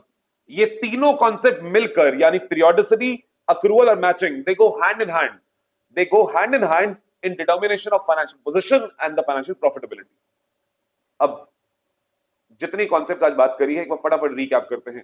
आज की क्लास की शुरुआत करी थी पिछले टॉपिक के बचे हुए टॉपिक से, which was book keeping versus accounting. Book keeping का मतलब क्या था? बुक कीपिंग का मतलब था till summarising phase, primary phase of accounting है, राइट? तो बुक कीपिंग प्राइमरी फेज था, अकाउंटिंग सेकेंडरी फेज था। Book keeping was the base of accounting, accounting language of business, language of business. Financial statements कहां पे बन रहे थे? Accounting में। तो फाइनेंशियल स्टेटमेंट बुक कीपिंग में नहीं बनते। डिसीजन मेकिंग कहां हो पाएगी? अकाउंटिंग में। फाइनेंशियल पोजीशन कहां पता चल पाएगी? अकाउंटिंग में। प्राइमरी स्टेज कौन सा है? सेकेंडरी स्टेज कौन सा है? अकाउंटिंग। किसके लिए स्पेशलाइज्ड नॉलेज की जरूरत है? किसके लिए नहीं जरूरत है? किसकी और ब्रांचेस हैं? Okay report. ओके, फिर हमारे कॉन्सेप्ट्स, प्रिंसिपल्स एंड कन्वेंशंस पे हमने पहले इस शब्द को समझा, अकाउंटिंग कॉन्सेप्ट्स। कॉन्सेप्ट का मतलब था वो अजम्पशंस जिसके ऊपर अकाउंटिंग बेस्ड है, वो अजम्पशंस जिसके ऊपर फाइनेंशियल स्टेटमेंट्स बनाई जाती हैं, राइट? प्रिंसिपल्स, प्रिंसिपल्स का मतलब था बॉडी ऑफ डॉक्ट्रिन्स जो ये एक्सप्लेन करती है कि हम क्या कर रहे हैं और क्यों कर रहे हैं, और अगर कहीं पे ऑल्टरनेटिव्स एग्जिस्ट करते हैं तो उसमें से कौन सा चूज करना चाहिए उसका गाइड भी ये करती हैं। कन्वेंशंस का मतलब था अकाउंटिंग कन्वेंशंस जो पास्ट प्रैक्टिस चलती आई और जो अडॉप्ट हो गई, जो अलग अलग ऑर्गेनाइजेशन फॉलो करती थी और वो सब अडॉप्ट हो गई as an accounting principle and convention, right दोस्तों? ओके, हम इन तीनों शब्दों को इंटरचेंजेबली इस्तेमाल कर रहे थे। फिर एक शब्द समझा, गैप, GAAP। पहले तो फुल फॉर्म बोलिए। पेपर में टर्म आई और कहा choose the right answer. Generally accepted accounting policies, generally accepted accounting practices, generally accepted accounting principles. क्या? Principles, generally accepted accounting principles. Okay, एक और टर्म लिखी थी, ग्लोबली एक्सेप्टेड अकाउंटिंग प्रिंसिपल्स। बच्चा ने कहा हाँ सबने इंटरनेशनल की बात करी थी, ग्लोबली वाला होगा। अरे GAAP was generally accepted, generally एक देश में जो फॉलो हो रही है, those may be otherwise internationally follow हो रही है तो इंटरनेशनल गैप। वैसे गैप का मतलब क्या था? अकाउंटिंग को यूनिफॉर्म और स्टैंडर्डाइज करने के लिए जो भी फ्रेमवर्क बनाया गया जिसके दायरे में अकाउंटिंग की जाती है, वो चाहे रूल्स हो, लॉज हो, स्टैंडर्ड्स हो, अकाउंटिंग के प्रिंसिपल्स हो, कंसेप्ट्स हो, पोस्टुलेट्स हो, वो सब मिला के बनती हैं आपके गैप। इंडिया में जो अकाउंटिंग करते हैं that's as per Indian GAAP, US में यूएस गैप। ओके, फिर हमने कॉन्सेप्ट जो शुरू किए, पहला कॉन्सेप्ट था एंटिटी कॉन्सेप्ट। इसके दो नाम और भी थे, business entity concept and accounting entity concept. और क्या कहता है ये कॉन्सेप्ट? बिजनेस और ओनर दो अलग अलग एंटिटीज हैं। किसके पॉइंट ऑफ व्यू से? अकाउंटिंग के पॉइंट ऑफ व्यू से ये दो अलग अलग हैं, और हम अकाउंटिंग किसके नजरिए से कर रहे हैं? बिजनेस के नजरिए से। परफेक्ट, यानी बिजनेस और owner are different, distinct entities from the accounting perspective, और हम अकाउंटिंग बिजनेस के पर्सपेक्टिव से कर रहे हैं। इस कॉन्सेप्ट की एप्लीकेशन क्या है हमारी अकाउंटिंग में? क्या फर्क पड़ता है इससे? क्या हुआ इस कॉन्सेप्ट की वजह से अकाउंटिंग में? ओनर के द्वारा लगाया गया पैसे को आपने क्या माना? Liability, capital, internal liability by the term of capital. और बिजनेस में किसके खर्चे रिकॉर्ड होते हैं? सिर्फ बिजनेस के। अगर प्रोप्राइटर का पैसा वो पे कर दे तो ड्राइंग्स हैं, which is like a repayment of internal liability, right everyone? Okay, फिर हम पहुंचे दोस्तों अगले कॉन्सेप्ट पे, which was money measurement concept, या इसका एक नाम और भी था, मॉनेटरी यूनिट कॉन्सेप्ट। क्या कहा इस कॉन्सेप्ट में? हम उन्हीं ट्रांजैक्शन को रिकॉर्ड करते हैं जो मनी के टर्म्स में मेजरेबल हो। यानी क्या रिकॉर्ड नहीं करते? क्वालिटेटिव फैक्टर्स जो मनी के टर्म्स में मेजरेबल नहीं है उन्हें रिकॉर्ड नहीं करते। फिर मॉनेटरी यूनिट, मनी में रिकॉर्ड करने के लिए यूनिट क्या लिया जाता है?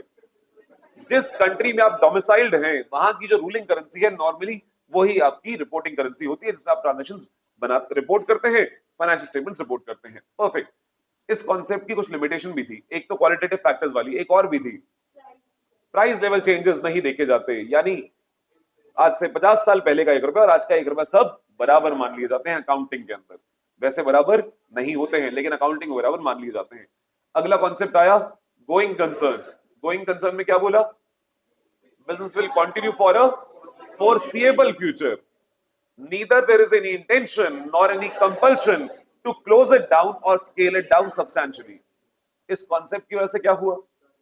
हिस्टोरिकल कॉस्ट कॉन्सेप्ट इस कॉन्सेप्ट की वजह से पिक्चर में आया, और लॉन्ग टर्म और शॉर्ट टर्म का सेग्रीगेशन इस वजह से हो पाया, फिक्स एसेट और करंट एसेट का भेदभाव इस कॉन्सेप्ट की वजह से हो पाया, नॉन करंट लायबिलिटी और करंट लायबिलिटी का सेग्रीगेशन इस कॉन्सेप्ट की वजह से हो पाया।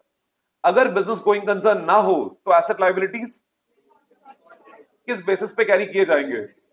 नेट रियलाइजेबल वैल्यू बेसिस पे, क्योंकि सब चीजें पड़ी होंगी अपने बेचने के पर्पस के लिए, तो बेच के नेट नेट क्या आएगा उस बेसिस पे कैरी करेंगे, राइट, एनआरवी बेसिस।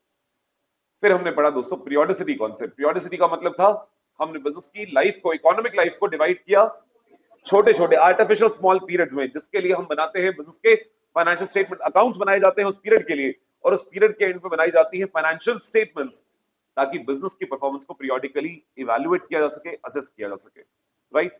इस कॉन्सेप्ट की वजह से क्या हुआ, हमारे फाइनेंशियल स्टेटमेंट्स बनाए जा रहे हैं इस कॉन्सेप्ट की वजह से फॉर द पीरियड, और अक्रूवल और मैचिंग कॉन्सेप्ट पिक्चर में आया बिकॉज ऑफ दिस कॉन्सेप्ट। जय माता दी एवरीवन। तो बस आज के लिए इतना ही दोस्तों, नेक्स्ट क्लास में मिलेंगे तो आगे कंटिन्यू करेंगे। यस बेटा प्लीज।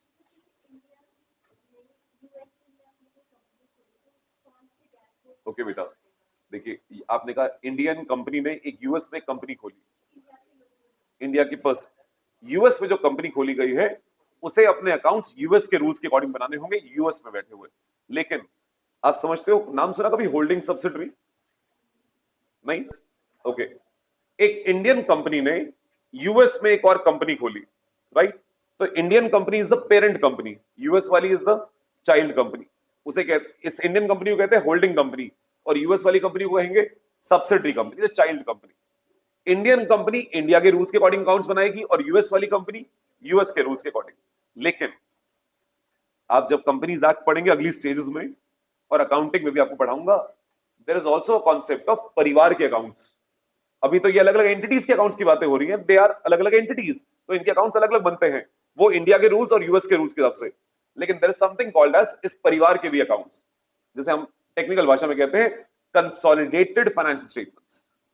कंसोलिडेटेड, इस पूरे परिवार के इकट्ठे अकाउंट्स। यानी अगर ये पेरेंट चाइल्ड अलग अलग एंटिटीज एक ही होती तो अकाउंट्स कैसे बनते, वो फिर इंडिया में बनाए जाते हैं इंडिया के रूल्स के अकॉर्डिंग, वो भी बनते हैं, इंटरमीडिएट में सीखेंगे बेटा, ठीक है। यस बेटा, बहुत सारा बेटा। किसी कंपनी का पूछ रहे हैं जो कोविड के टाइम बिजनेस बहुत सारे सफर कर रहे थे, उन सब बिजनेस के लिए करंट में भी बेटा बहुत सारी कंपनीज ऐसी मिलेंगी आपको जो लिक्विडेशन में है या बहुत लॉसेस इंकर कर रही हैं। जैसे रिलायंस पावर नाम की कंपनी है, अनिल धीरूभाई अंबानी ग्रुप की, राइट। वो कंपनी बहुत लॉसेस में है और बिजनेस का सरवाइव कर पाना मुश्किल है। तो कंपनी की मैनेजमेंट तो कहती है हम बचा लेंगे, ऑडिटर जो उसके ऊपर रिपोर्ट देता है वो कहता है मुझे नहीं लगता ये बचा पाएंगे, ठीक है। तो कंपनी की मैनेजमेंट अपने अकाउंट्स बनाती है हिस्टोरिकल कॉस्ट के हिसाब से, लेकिन ऑडिटर कहता है मेरे हिसाब से गलत है।